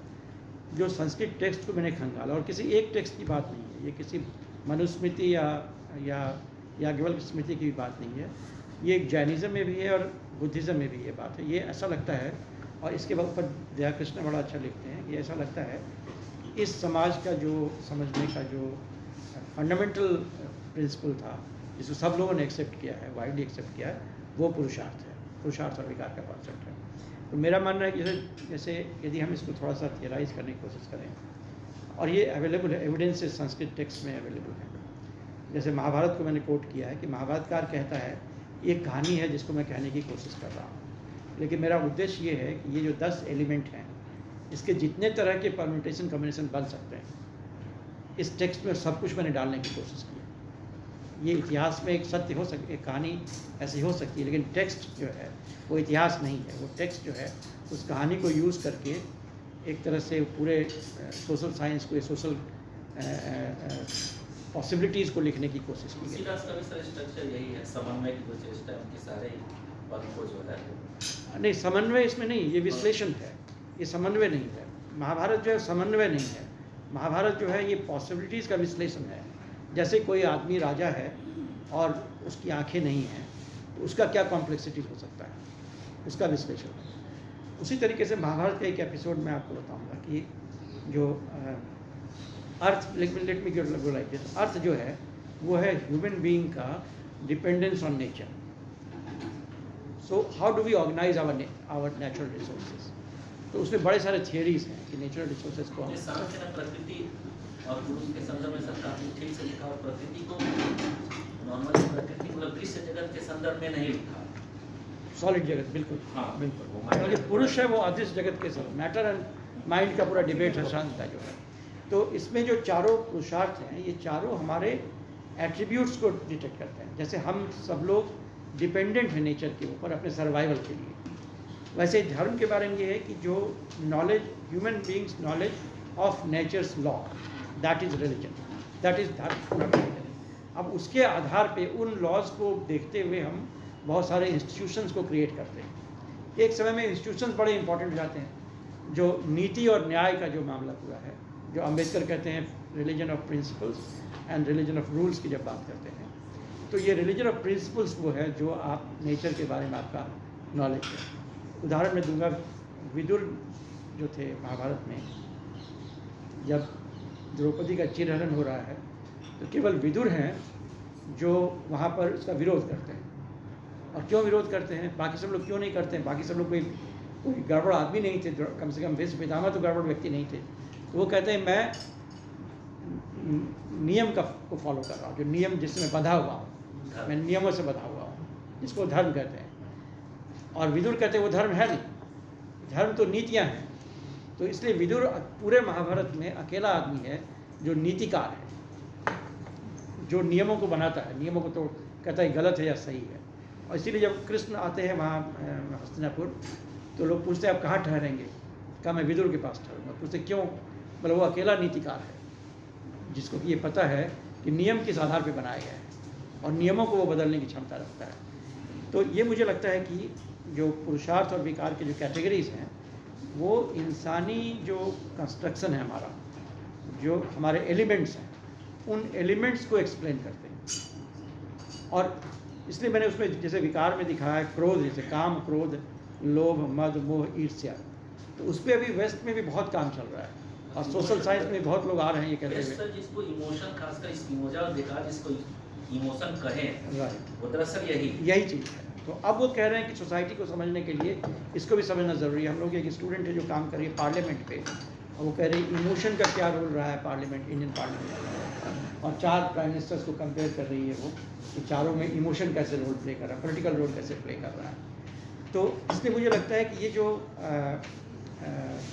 सोशल एक्सप्लेनेशन हमारा है ये यहाँ से निकल सकता है। और यदि सोशल एक्सप्लेनेशन यूनिवर्सल निकल सकता है तो वो वेस्ट में भी मिल जाएगा आपको, वो अफ्रीका में मिल जाएगा, कहीं भी मिल सकता है, क्योंकि वो यूनिवर्सल। बल्कि ये पॉइंट जो आप कह रहे हैं कि ये मेथड फिर इंडियन कैसे कहा जाएगा, मैं कहूँगा इंडियन नहीं, ये यूनिवर्सल है। इंडिया में इसके बारे में भी बात हुई है, इसको समझने की ज़रूरत है, मे भी ज़्यादा नुआंस तरीके से बात हुई है। एक बात जो कहते हैं मार्क्स ग्रीक सोसाइटी के बारे में, वो मुझे यहाँ बहुत इंपॉर्टेंट लगता है। मार्क्स कहते हैं कि ग्रीक फिलॉसफी इसलिए इम्पॉर्टेंट है क्योंकि उस वक्त रियलिटी डिटोटलाइज नहीं हुआ था। तो अरिस्टोटल केमिस्ट्री के बारे में बात कर रहा है, बायोलॉजी के बारे में बात कर रहा है, इमोशन के बारे में बात कर रहा है, फ्रीडम के बारे में बात कर रहा है। तो ये शायद यही फेज है जहाँ की हम डिटोटलाइज नहीं हुए थे, और इसीलिए जो कॉम्प्रिहेंसिव अंडरस्टैंडिंग हमारी बन सकती है वो बन पा रही है। और वो मेरे ख्याल से चूँकि यूनिवर्सल है तो कहीं भी मिल सकता है। जब ये मनुष्य की बात कर रहा है तो केवल यहाँ के मनुष्य की बात नहीं कर रहा है। थोड़ा बहुत जो इसको पकड़ते हैं वो एरिक फ्रॉम पकड़ते हैं जब मार्क्सिस्ट ह्यूमन नेचर की बात करते हैं, मार्क्स भी पकड़ते हैं जब वो 4 एलिनेशन की बात करते हैं, वहाँ से यदि आप उनके ह्यूमन नेचर को डिफाइन करें जो एरिक फ्रॉम ने किया है, तो यही बात वो कह रहे हैं। मुझे बड़ी सिमिलैरिटी इसमें लगती है। तो ये एक यूनिवर्सल एलिमेंट हो सकता है जो यहाँ भी कई दर्शनों में शामिल था। मुर्दइया और ये अकादमिक अनुशासन, ये जो अकादमिक अनुशासन है, ये मेरे लिए प्रॉब्लम है। मैं अनुशासन में रहूं या अनुशासनहीन हो जाऊं, तो मैं बड़ा अनुशासनहीन हो चुकी है, मुझे कोई अनुशासन नहीं है। और क्यों है उसका इम्पोर्टेंस है मेरे लिए। क्यों है मेरे लिए? इसलिए है कि अनुशासन तो मुक्तिकामी नहीं हो सकता। अनुशासन जो नॉलेज प्रोड्यूस करता है, तो लॉजिक किस संदर्भ में? नहीं, लॉजिक तो बिना लॉजिक के तो कोई नॉलेज क्रिएट नहीं किया जाना चाहिए। जब मुर्दइया आप पढ़ते हैं तो मुर्दइया में जो भाव वो उन्होंने महत्व दिया वो बड़ा लॉजिकल है, उन भावों का बड़ा इम्पोर्टेंस रहा है। तो मुझे नहीं लगता है कि मैं केवल इतना कह रहा हूँ, मैं ये भी नहीं कह रहा हूँ सोशल साइंस को साहित्य हो जाना चाहिए, सोशल साइंस को बंद कर देना चाहिए। मुझे लगता है सोशल साइंस स्ट्रक्चर्स को पकड़ता है और बहुत महत्वपूर्ण ढंग से पकड़ता है। मुझे सिर्फ 2 आग्रह मेरा है। पहला आग्रह ये है कि सोशल साइंटिस्ट को लिटरेचर जरूर पढ़ना चाहिए। यदि वो लिटरेचर नहीं पढ़ते हैं तो आधा सोशल साइंस भी नहीं कर पाते। ये मेरा पहला आग्रह है। किसी समाज को समझने के लिए मुझे अभी समझना है कि दुनिया किधर जा रही है। एक मेरी नई किताब पे मैं काम कर रहा हूँ, ऑन्टोलॉजी ऑफ कंटेम्परेरी।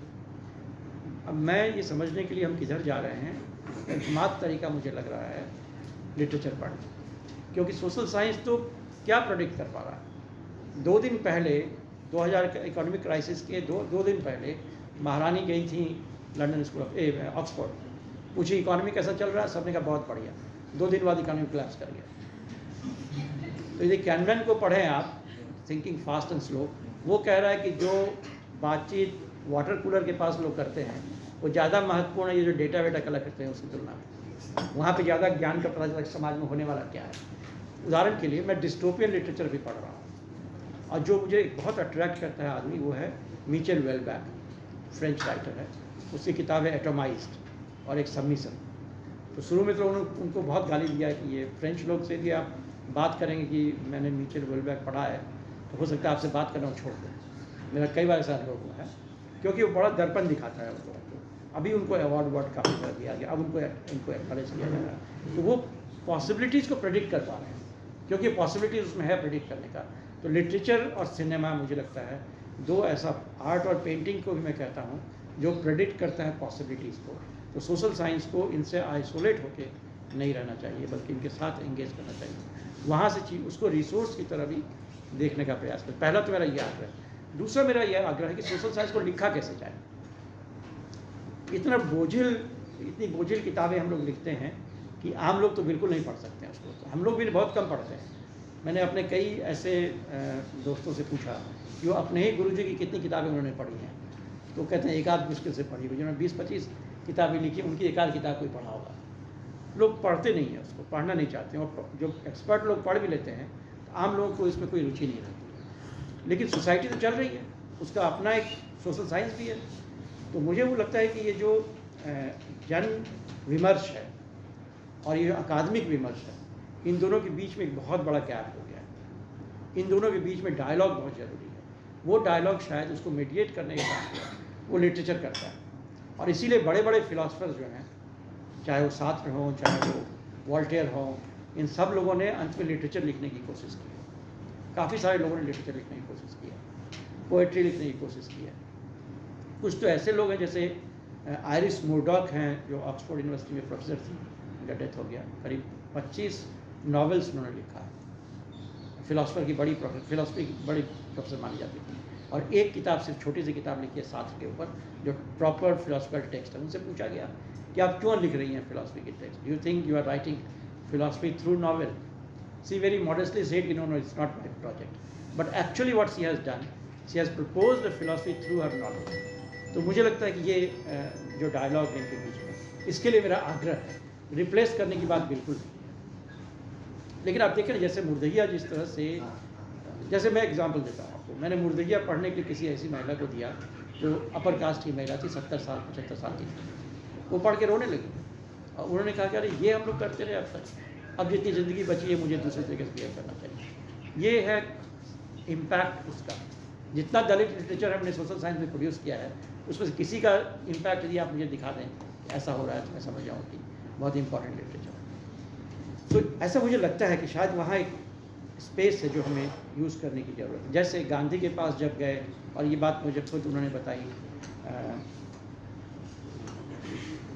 कुली के जो थे आनंद आनंद, कि वो गांधी के पास गए कहने के लिए मैं सिर्फ अंग्रेजी में लिख सकता हूँ।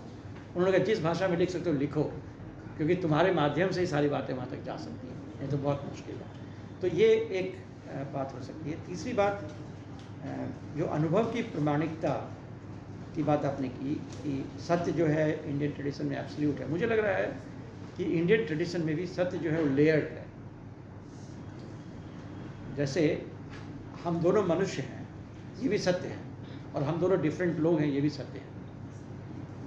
तो सत्य जो है वो कई उसके लेयर हैं। यदि आप इंडियन ट्रेडिशन के, ओबियसली मोनोलॉजिक होल नहीं है, कई ट्रेडिशन में आप देखेंगे कि एब्सोल्यूट सत्य को लेके आप जो बाकी सत्य उसको नकार दिया जाता है, जगत मिथ्या और क्या कहते हैं उसको, ब्रह्म सत्य और जगत मिथ्या। लेकिन उसका भी जो एक्सप्लेनेशंस है वो डिफरेंट तरीके से एक्सप्लेनेशंस भी अवेलेबल हैं। तो शायद वो सत्य को यदि हम मल्टी लेयर्ड मान लें, इस पर कभी और हम बात कर सकते हैं। जो कॉन्सेप्ट हम ले रहे हैं इसमें वो रॉय भास्कर से ले रहे हैं, जिसने फिलॉसफी ऑफ साइंस के ग्राउंड पे ये आर्ग्यू किया है कि we need to take multi layered nature of the truth. Indian western में बहुत सारी चीज़ें कॉमन हैं। Since we are human beings, we are reflexive beings and we are creating philosophy. So not only Indian and western, globally speaking. और इस बारे में एक बात कहना चाहूँगा, एक छोटा सा मैथोलॉजिकल पॉइंट है। जो मार्क्स जब एडम स्मिथ को पढ़ते हैं तो सीधा रिजेक्ट नहीं करते हैं। वो कहते हैं कि एडम स्मिथ बहुत बखूबी एक पॉइंट तक जाता है, लेकिन उस पॉइंट से आगे एडम स्मिथ एक्सप्लेन नहीं कर पाता है, क्योंकि एडम स्मिथ के पास एक कैटेगरी नहीं है। वो कैटेगरी क्या है? सरप्लस वैल्यू का। तो सॉरी, पॉजिटिव निगेशन। हाँ, तो मुझे लगता है कि वहाँ हमें ये समझने की ज़रूरत है। ये जो मैं डेमोक्रेटिक डायलॉग की बात कर रहा हूँ, उसमें एक एलिमेंट जो मैं नहीं बोल पाया वो ये है कि डायलॉग क्यों करें? क्योंकि हमें नॉलेज क्रिएट करना है। तो किसके लिए नॉलेज क्रिएट करना है? तो डेफिनेटली हमें लिबरेशन के लिए नॉलेज क्रिएट करना है, ह्यूमन लिबरेशन के लिए नॉलेज करना है। यदि नॉलेज वही है जो लिबरेट करे ह्यूमन बीइंग को, या विद्या सा विमुक्त है, यदि नहीं है तो विमुक्त नॉलेज है नहीं। और लिबरेशन क्या है? लिबरेशन बहुत सिंपल चीज़ है कि जितने स्ट्रक्चर्स ऑफ डोमिनेशन हमें अपने क्लाइमेक्स में पहुंचने में रोक रहा है, हमारे अपने कैपेसिटी को रियलाइज करने में रोक रहा है, ऐसा कोई भी स्ट्रक्चर ऑफ डोमिनेशन को तोड़ना ही। सर, ये लिबरेशन और लिबर्टी ये अलग अलग that's it. I think geographical term it's a limitation. जैसे आपको कहना पड़ेगा आप रवि हैं, कोई कह सकता है रवि क्यों कह रहे हो, मनुष्य क्यों नहीं कहते हो? तो मुझे तो रवि कहना पड़ेगा क्योंकि सिग्निफायर है बस। सो इंडियन फिलोसफी जब हम कहते हैं वो भी सिग्निफायर है। We can always call philosophy in India. May be geography और फिलोसफी में आजकल बहुत लोग संबंध देख रहे हैं कि ज्योग्राफी एक खास तरह की फिलोसफी को पैदा कर रहा है, क्योंकि आप जो आपका रिफ्लेक्सिव बीइंग है वो किसी खास तरह की ज्योग्राफी में रह के रिफ्लेक्ट कर रहा है। तो कोई एलिमेंट आपका ज़्यादा हो सकता है, कोई कहीं कम हो सकता है। Thank you. That's it. नहीं, मैं मुझे गुड विषयों पर मैं ज़्यादा नहीं कर सकता हूँ, लेकिन सर एक चीज़ मैं जानना चाहता हूँ, एक्सपीरियंस जिसको आप मानते हैं कि इस एपिस्टेमोलॉजी को ज्ञान का सोर्स एक्सपीरियंस, लेकिन हम देखते हैं कि ऐसे लोग हैं जो मतलब कोई रिलीजियस माइंड और कोई जो असत्य है उसी को प्रैक्टिस करता है अपने एक्सपीरियंस। उसको ज्ञानी हम कैसे माने? जैसे सिंपल एग्जाम्पल, बहुत लोग हैं दिन रात को पूजा करते रहते हैं, अब वो अपने एक्सपीरियंस से वो जिंदगी चला रहे हैं और ये समझते हैं कि यही ज्ञान है, हमारे लिए यही उचित है। तो एक्सपीरियंस तो एक फॉल्स कॉन्शसनेस को भी के साथ चल सकता है। इसीलिए मुझे लगता है कि वेस्टर्न एपिस्टेमोलॉजी में जो रीजन को एक इम्पोर्टेंस दिया गया या रैशनैलिटी को जो इम्पोर्टेंस दिया गया वो इसलिए कि वह रैशनैलिटी अगर है तो reason will prevail rather than your false consciousness, your false bad experience, false consciousness. अब एक चोर है, उसका एक्सपीरियंस है कि भाई चोरी करो और जिंदगी के मजे लो, उसका तो ये एक्सपीरियंस है। ये तो अच्छी बात नहीं है। ये तो सिस्टमोलॉजी को विदाउट रीजन अगर हम तो कैसे आगे थोड़ा सा अगर Can I just add to this, right? You can just two small things. One, I think in this Indian Western, I think Radhakrishnan was doing precisely this exercise, and it was an experimental exercise. And rather than all this knack and academic prashasan, which is really the downgrading of the Indian university to creation of a brand like Milk Bikkies or something like that. Now these were the autonomous thinking universities. Now Radhakrishnan was a poor countryman. He was not a town and gown university professor. He wore a dhoti because occasions like this required that he present himself like Manindra is dharan karo this kurta, and he comes and he is a professor, right? So he got a silk achkan stitched ताकि उसको रोज रोज धुलवाना नहीं पड़े, और गंजी और धोती पहन के वो रहते थे बेसिकली। और उनको एक मैट्रिक पास करने के बाद पोस्ट मैट्रिक फेलोशिप मिली, और उससे वो पढ़ते चले गए और जहाँ तहाँ टॉप वॉप करते चले गए। वरना वो प्रेसिडेंसी कॉलेज में भी वेस्टर्न उसका इतना वर्चस्व था कि वहाँ भी उनको नहीं मिलती, लेकिन रिजल्ट बहुत अच्छा था, तो किसी तरह से वो वहाँ चले आए। वो व्यक्ति किसी दिन कहीं खेत छोड़ के, तीर्थहल्ली और ये छोड़ के कभी वेस्ट गया ही नहीं था, और वेस्ट से संवाद वो चाहता था कि वो जो आप लोग सोचते हैं कि ज्ञान मीमांसा से और तत्व मीमांसा से बातचीत हो जाएगी, वो एक्चुअली चिट्ठी लिखता था तरह तरह के फिलोसफर्स को। एक एक चिट्ठी जो है वो यहाँ माउंटबेटन का जो सेक्रेटरी था, सेडिशन का ये बोलवाला था, दूसरा दौर अभी है, वो खोल खोल के वो चिट्ठी देखता था कि कहीं इसमें सेडिशन तो नहीं लिख दिया है, और उसके बाद ठप्पा मार के, और तब वो जो उधर भेजता था चिट्ठी बेकन से, इससे उससे, वो चिट्ठी फिर जहाज़ से थ्रू द ये, और वहाँ से सिमिलरली वो इंडिया ऑफिस से सेडिशन रूल से पास करती हुई आती थी, और तब जा कर के वो एक संवाद स्थापित करता था।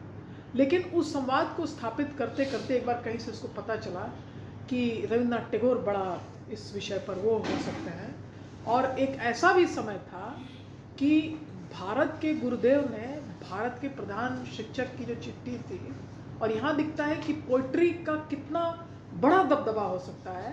राधाकृष्णन की चिट्ठी गुरुदेव ऑलमोस्ट कर्सरली रिजेक्ट कर दिए थे, लेकिन राधाकृष्णन तब भी चिट्ठी लिखने में लगे रहते थे, और 1921 का अमेरिकन फिलोसॉफिकल एसोसिएशन का जो इंटरनेशनल कॉन्फ्रेंस स्टार्ट हुआ, वो स्टार्ट हुआ मतलब चिट्ठी लिख लिख के और क्लासरूम में बोल बोल के अपनी आर्ग्यूमेंट को उस हद तक पहुंचा देना कि उस फिलोसॉफिकल कॉन्फ्रेंस का ओपनिंग एड्रेस जो था वो था आइडियलिज्म इन राधाकृष्णन एंड बोसैंक्वेट। अब ये इंडियन एंड वेस्टर्न आप मानिए या इसको नामजद जैसे आप बोले कि आप रवि और आप मणिंद्र, तो इस तरह का वाद संवाद जो है वो वहाँ की धरती पे हो पाता है। जब इनकी क्लास लेक्चर्स थी, और जब मैं जितनी बार सोचती हूँ तो संस्कृत के प्रोफेसर तहीर अन्ना उनसे दोस्ती करते हैं, क्लास लेक्चर्स को लंदन की एक प्रेस जो है वो ले जाती है, और इंडियन फिलॉसफी का नाम उसको वो पब्लिशर देता है। वास्तव में ये क्या था, एक क्लास लेक्चर था। So maybe Bhushan lectures in policy today, in 50 years time they can be Indian lectures on public policy or Indian lectures on epistemology. Now here I find that the point is that what creates those conditions. Now my understanding is that literature is very effective because literature creates the counterfactual. When the classroom or the philosopher fails, the philosopher can be hung for the philosopher is held responsible, because the philosopher speaks according to a system of logic. The philosopher, what he speaks or what he argues, has the possibility of changing the structures that make for state structures. State structures do not get established or legitimacy without some reasoning, argument, deliberation, etc. And the philosopher therefore is more targeted. Now the literary person, for example, takes the shortcut of humoring the public and takes that slight deviation. अच्छा ऐसे नहीं समझ में आ रहा बात तो मैं कविता लिख देता हूँ. और भारत के आज़ादी के समय में इसीलिए क्रांतिकारी कविता का उद्भव होता है. उसी क्लासरूम में जहाँ राधा कृष्ण पढ़ाते हैं, मिथिकली हाइपोथेटिकली, उसी क्लासरूम में छोटी सी छोटी जगह में आप देखिए एक से एक महाकाव्य और महाकृतियाँ होती हैं. मुझे ये पता चला कि छपरा के कॉलेज में राजेंद्र प्रसाद में आचार्य शिवपूजन सहाय जैसे व्यक्ति जो थे वो महाकवि थे. मैंने अपने घर में एक प्रति देखी किस कृति की, मधुशाला की. मधुशाला की पहली प्रति, फर्स्ट पब्लिश्ड दिस थिंग, उसका फॉरवर्ड आचार्य शिवपूजन सहाय करते हैं और कविता पाठ का आयोजन होता है. और उसमें लिखते हैं मनोरंजन बाबू लिखते हैं, मनोरंजन सहाय उसका ये लिखते हैं. तो मेरा पूरा ये सबमिशन ये है कि आर्ट, पोएट्री, इन सब को विश्वविद्यालय व्यवस्था से जुड़ा के रखना, तब फिलोसफर बचता है. और एक बात जो आपने पेंटिंग तक तो कहा, लेकिन मुझे ये दिखता है कि सबसे गूढ़ कार्टेशियन काउंटरफैक्चुअल अगर यूनिवर्सिटी सिस्टम एस्थेटिक से प्रोड्यूस करता है, उसका नाम कार्टून है. और इसीलिए कार्टून का आक्षेप एक इमेज में इतना तगड़ा होता है कि उस आक्षेप से जो इस तरह के बात चोरवा की और इसकी कर रहे हैं, फिलोसफर भी जब नहीं उलझ पाता है तो कार्टून जो है वो एक चित्र में जो है वो बिल्कुल कंसाइज करके, reductio ad absurdum absolutely, one image can be a counterfactual. So my argument is that, you know, when we I find that what you put before us today are important propositions. I also feel and believe that because we feel so low about this academic administration and this method of trying to compress us into this or that, I think the public university still has a purpose and relevance, and that purpose and relevance is to exactly establish some of what you are proposing. But I feel that this fake demagoguery of multidisciplinary is actually, its real possibility is the plurality of creativity to be included in the university system. So I give it back to the chair and to the speaker. Any student questions? Yeah, please. So, thank you, Professor, for this amazing. Tell me your lecture. name also. Yeah, my name is Sumitra. I'm a first year MPhil student in NIEPA. कैसे नहीं बोली कि CPS JNU से? No, I'm not sociology. Sociology. Yeah. So, पहले वही बताती है क्या? actually, when you talk about Cartesian dualism, so my classmates are laughing because they know what I'm talking in class. So I think when I read the Gulbenkian Commission and their how we discuss how social sciences emerge, and the first is Newtonian philosophy, like Newtonian physics, how does impact the social science. But we read in a positive manner how this Cartesian dualism creates social science. So here, even as a social scientist, they also think consciousness, like Auguste Comte, who is the founding father of sociology. He's talking about 3 laws of society: theosophical, metaphysical, and positivism. So here he talking about consciousness, but looking at in a scientific manner, objective manner. But later in his life, he talked about religion and love and ethics of sociology. So there even I feel like, I think when I read your book, I'll get a knowledge. But please look at it. But I mean, just a kind of suggestion, or even you can say something else. My second question is, 2 questions I think I have. Identity. You talked about identity. Then I think what I have understood right now, you said knowledge.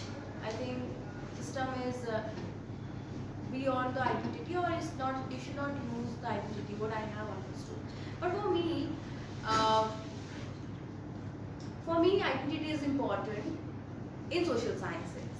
I even believe on it because my identity as a woman, or my identity as a Odia girl, or my identity as belongs to a particular community or religion or anything, it plays an important role throughout my life, throughout my journey.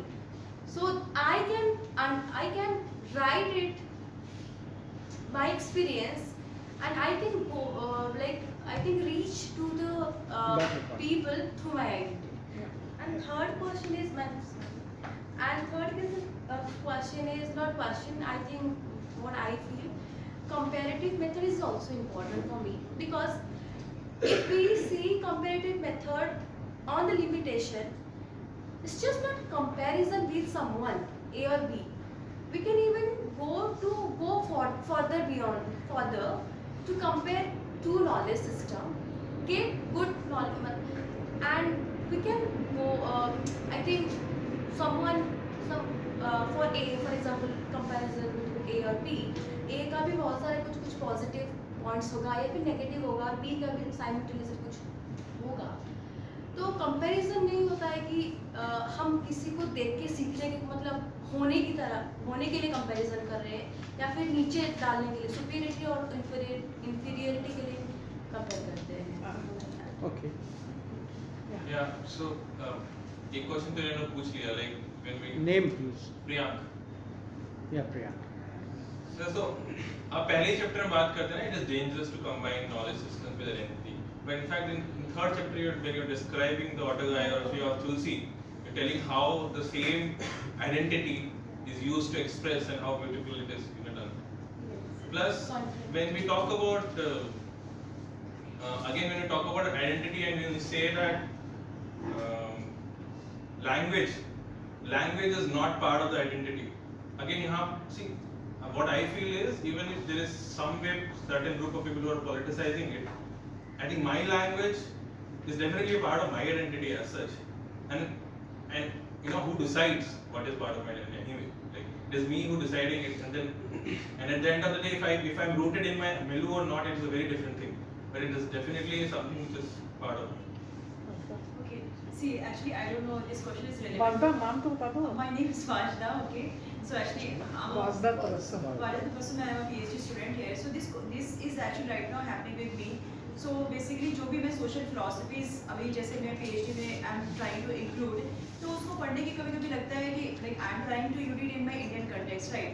तो फिर वो मुझे लगता है कि for example, like we have a very colonial past and we have a very different past. But when they were writing, for example, जैसे मैंने Pierre Bourdieu and Freire लिखा है, Freire का देखा जाता है पूरे Bourdieu ने अगर French society पे लिखा है, what they had, उनकी जो उस समय की जो relevancy थी, that was very quite different. तो अभी जो इंडिया जो अगर उस चीज़ को मैं इंडिया में कंटेक्स्ट में कर रही हूँ, तो how much it is appropriate for me to use that context, because what he was writing was entirely different than what we are today right now, given our colonial past. Anybody else? Anyone? My name is Amarnath Mishra. Sir, मेरा एक question है कि if we have to make knowledge power neutral, there are two possible ways. First is the overall negation of power from knowledge, and the second is creating a parallel power structure, parallel indigenous power structure with, on the front of Western power, knowledge power structure. Which one is preferred? Yeah. So I am Pavitra. So I have a question that when we were talking about indigenous social science in your book, so I was thinking that and I was like remembering that Mr. Hemant Soren like said that tribals are not Hindus, and tribal people always also that demanded that we are not Hindus. Our religion is different. Okay, so how do you think and how do you see the indigenous philosophy in terms of like religion, particularly in your book, when you are talking about Gyan ki Rajniti? So, but really the last very one. Small, very small. Yeah, of So course, the- all yours. Yeah. The present, we have been seeing on the social media and also across the few literatures have also come of cancel culture.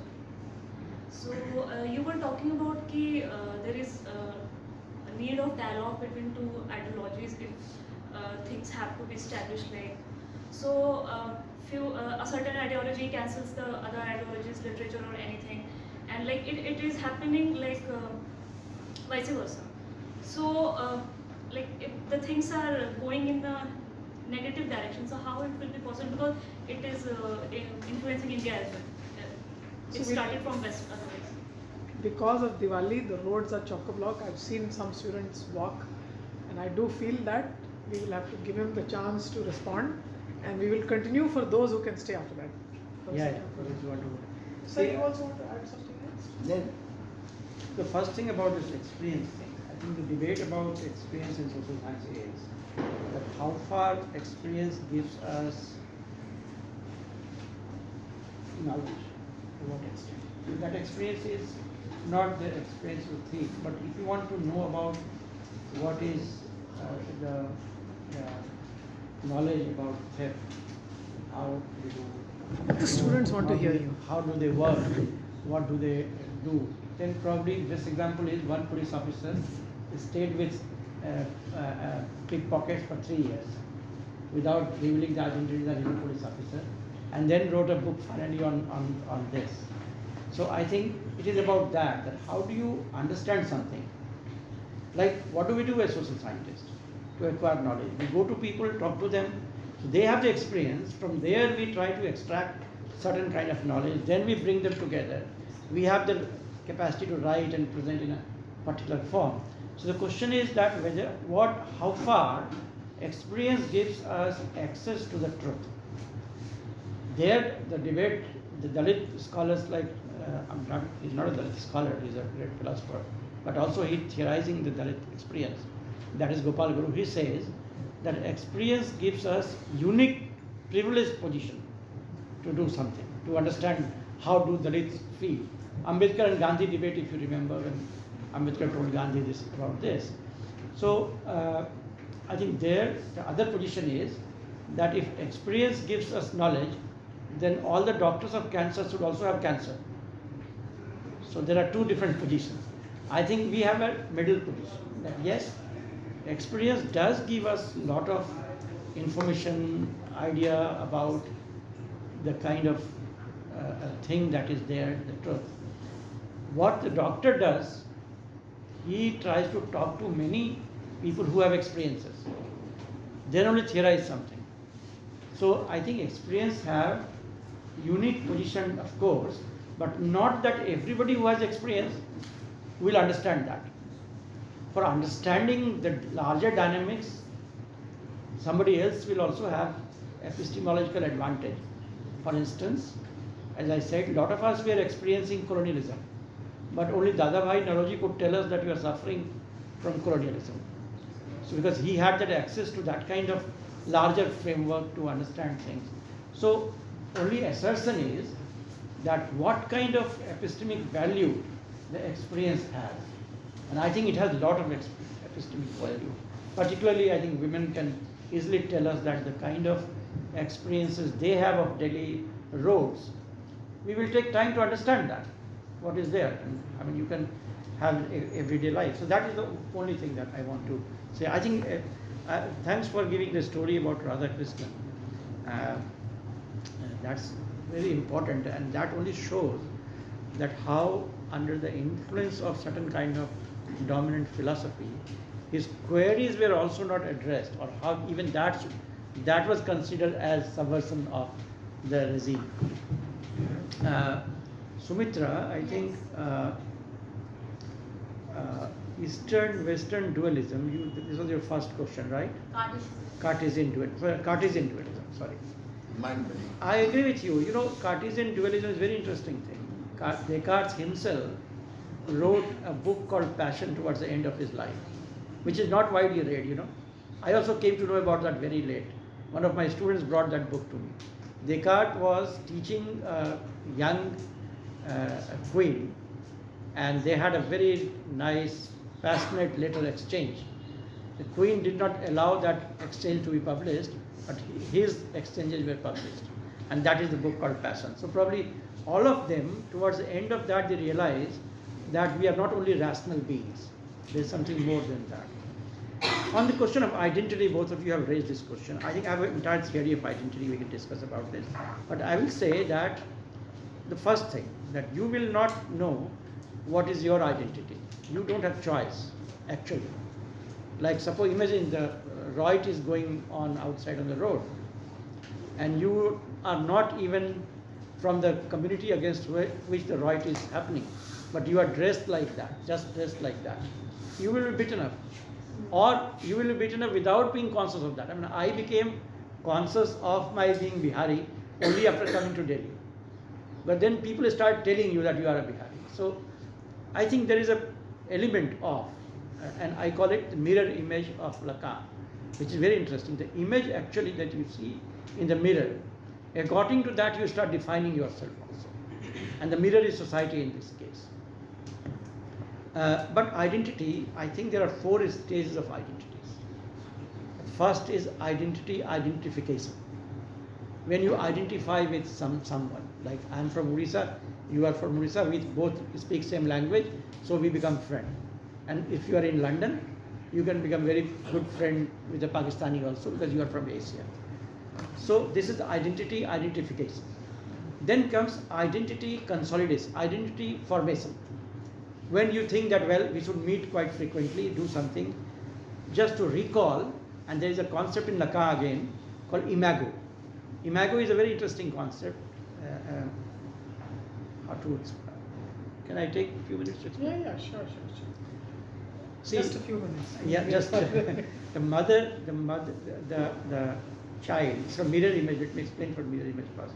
Mirror image is when child becomes 18 or around 12 to 18. First time child recognizes that the body of his or her body is different from mother's body, and therefore in Indian villages even today it is said that don't show mirror at early age to a child, because child gets confused.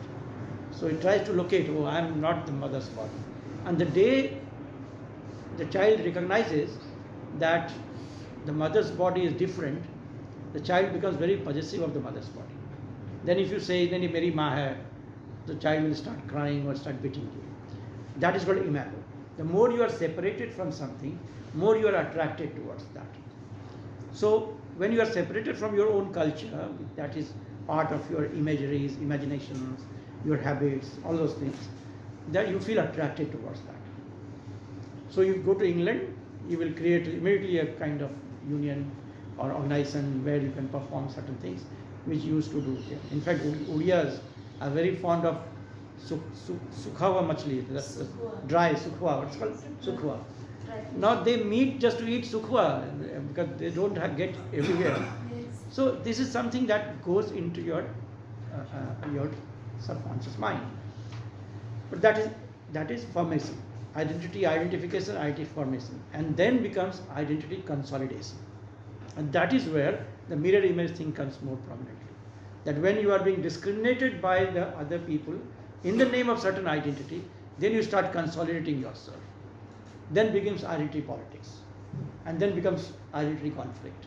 So there are stages of identity conflict that we can talk about. So at some stage, identity is fundamental to us, as you rightly said. My identifying with women or with Uriya, with anybody, is very fundamental to us. But in the later stage, it starts stinking. It starts creating a lot of trouble. Comparative method is good, needed. But if comparison becomes the purpose, then it is useless. Comparison, if it gives me better truth, that is called dialectics then. You are bringing two together, see what are the elements which could be both of them positive, bring them together, create a new understanding. Then that is better. But if you are just comparing, then this makes no sense to me.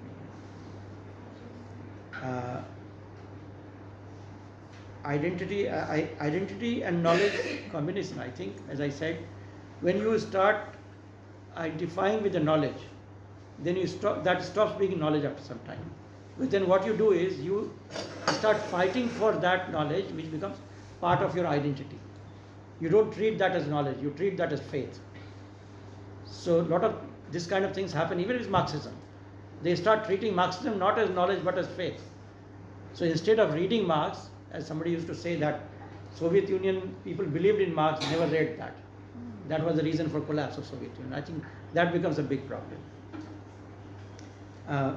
You said that there is a contradiction when I am suggesting that identity, the language as identity. I don't think so. I think I've been consistently saying that language should not be connected with identity. But if I am being humiliated because of language, I need to take cognizance of that. Let me put a very interesting statement by Professor J.P.S. Oberoi when he was invited to speak in a meeting after 84 riot,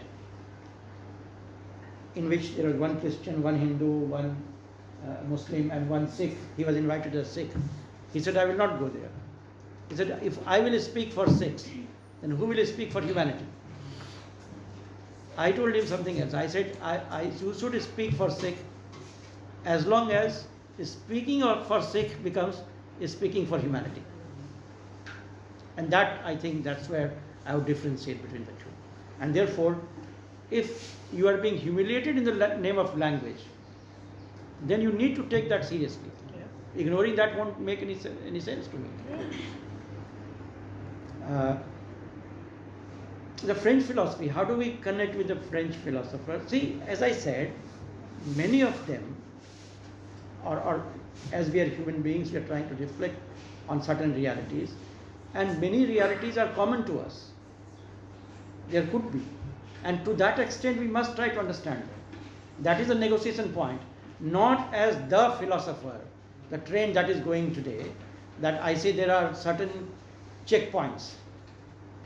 If you're writing a paper, your paper should have name of Foucault, Agamben, etc., to get passed for a journal. Otherwise, it is not knowledge. I think that is disaster.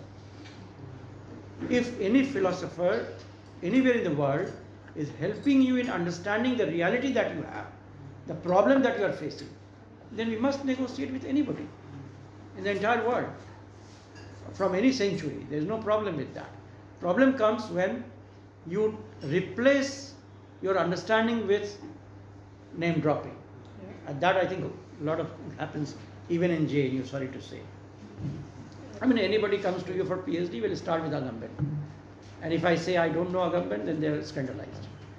So, नहीं आया तो दे रहे उल्टे मैं ही बोलती हूँ.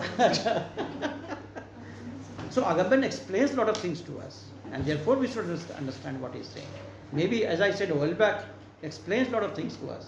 That way they are very important, but not just in order to gain certain kind of legitimacy that I know Agamben also.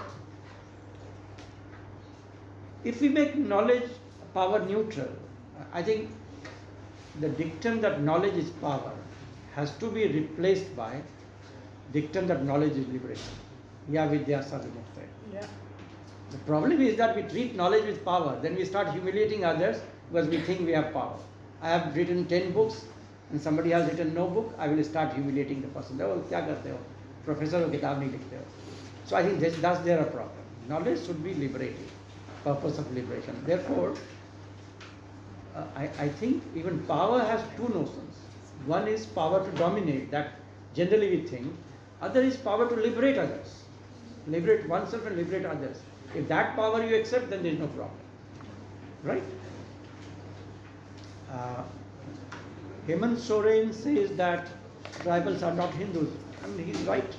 Why should we call them Hindus if they are not, if they don't accept that? Tribals they are not Christian either. They are not Muslim either. I think tribals have their own epistemology.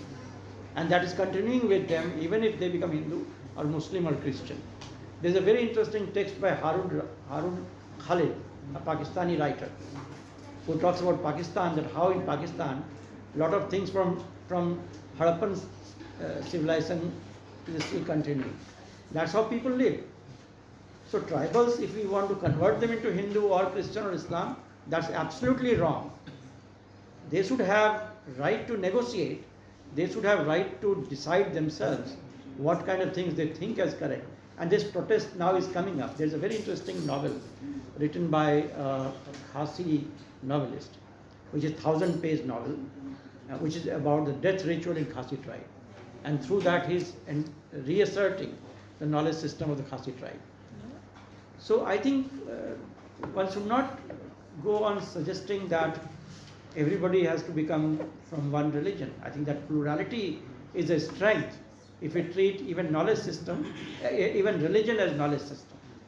I will not speak on that, but that's a provocative statement. Thank Would you. you like to offer any comments? Thank you very much. So it's been absolutely erudite and scholarly. It's revolved with arguments from all over. I'd like to, at the end, begin by first thanking our discussant, who's been more engrossed with the book than most of us around. And he's engrossed with the book at a time when Professor Thakur was engrossed in making notes out of his book. So somebody was summarizing the book, somebody was opening out and expanding the book. And I think these are two different traditions of knowledge seeking. When you begin to look at being the Descartes, and you find that you can take things around and you can simply summarize it, right? And whether you can summarize it as A, B, C or X, Y, Z. I think it's a human sense of wonder about the world around us, the reality around us, but most of all something that we've been repeating in our classes, the sense of purpose, the sense of thinking about the human condition. I think all of what he spoke today, very, very important. It's referring to a lot of things that are very temporal, very immediate. Remember, scholarship and philosophy also has a trick, and that trick is that you don't want to speak to the empirical reality by itself. That the stories that he spoke from the villages about the ghada or the mother, one of which was also कि जब सामने वाला सुनने को तैयार नहीं तो तुम चुप हो जाओ ना. So when you become chup and you retreat, then philosophical argumentation is a form of argumentation that still remains alive. So remember, human life is full of possibilities, full of ways, and those possibilities are always about thinking about the next new way to construct a counterfactual, to consistently reject what has been said. So don't accept us, don't accept him or Professor Bhushan or Dr. Ravi, any one of us in our certitudes. I do wish that your depth of scholarship has gained something by the, if you can see the range of arguments and the way he traverses amongst sets of disparate ideas, connecting it. I'm sure you had a peep into the life of the scholar, the professor, beyond what you see in our classrooms. And if this is not on the recommended text, I can tell you, because it's a Hindi text, I'm going to make sure that it is on our recommended text next time, because I do not think we have even one Hindi recommended text in research methodology or so I do accept, I mean, the fundamental premise, and I will just conclude by not glamorizing us, but by also sharing humiliation. I was an 8th class student, and this was a biology class. Biology had just been bifurcated into botany and zoology. So in class 8, I suddenly thought I've become a scientist. I'm going for the botany class. Till there was a picture of a cauliflower that popped on the, somewhere. We didn't have these PowerPoints then. And this was class 8. Cauliflower was a vegetable that we only got in the winters. It was not available all through. And it meant that you would, beautiful season in India was here. You would get matar, tomato, dhania. So the cauliflower came, and I suddenly from the last bench said, "Oh, Kobe hai." And I remember that my class teacher was so flabbergasted. My parents had wasted so much money putting me through an English medium school. I was rapt and said, "Hey, cauliflower." So it's when he said humiliated for language, it's always for me the Kobe moment. And I want you to resurrect yourself in your critical spirit with the Kobe moment. And thank you for being with us. Professor Bhushan, despite his serious engagements in the academic administration of the NIEPA, and I have taken him away from his colleagues, but once again, and I think a huge round of applause for Professor Bhushan. Tea awaits all of us. Somebody can get some hot tea for Professor Bhushan and for Professor Thakur. Anything you may want to say again. And thank you all. Thank you very much. Wonderful questions. Thanks a lot. Thank you, Ravi ji, as well.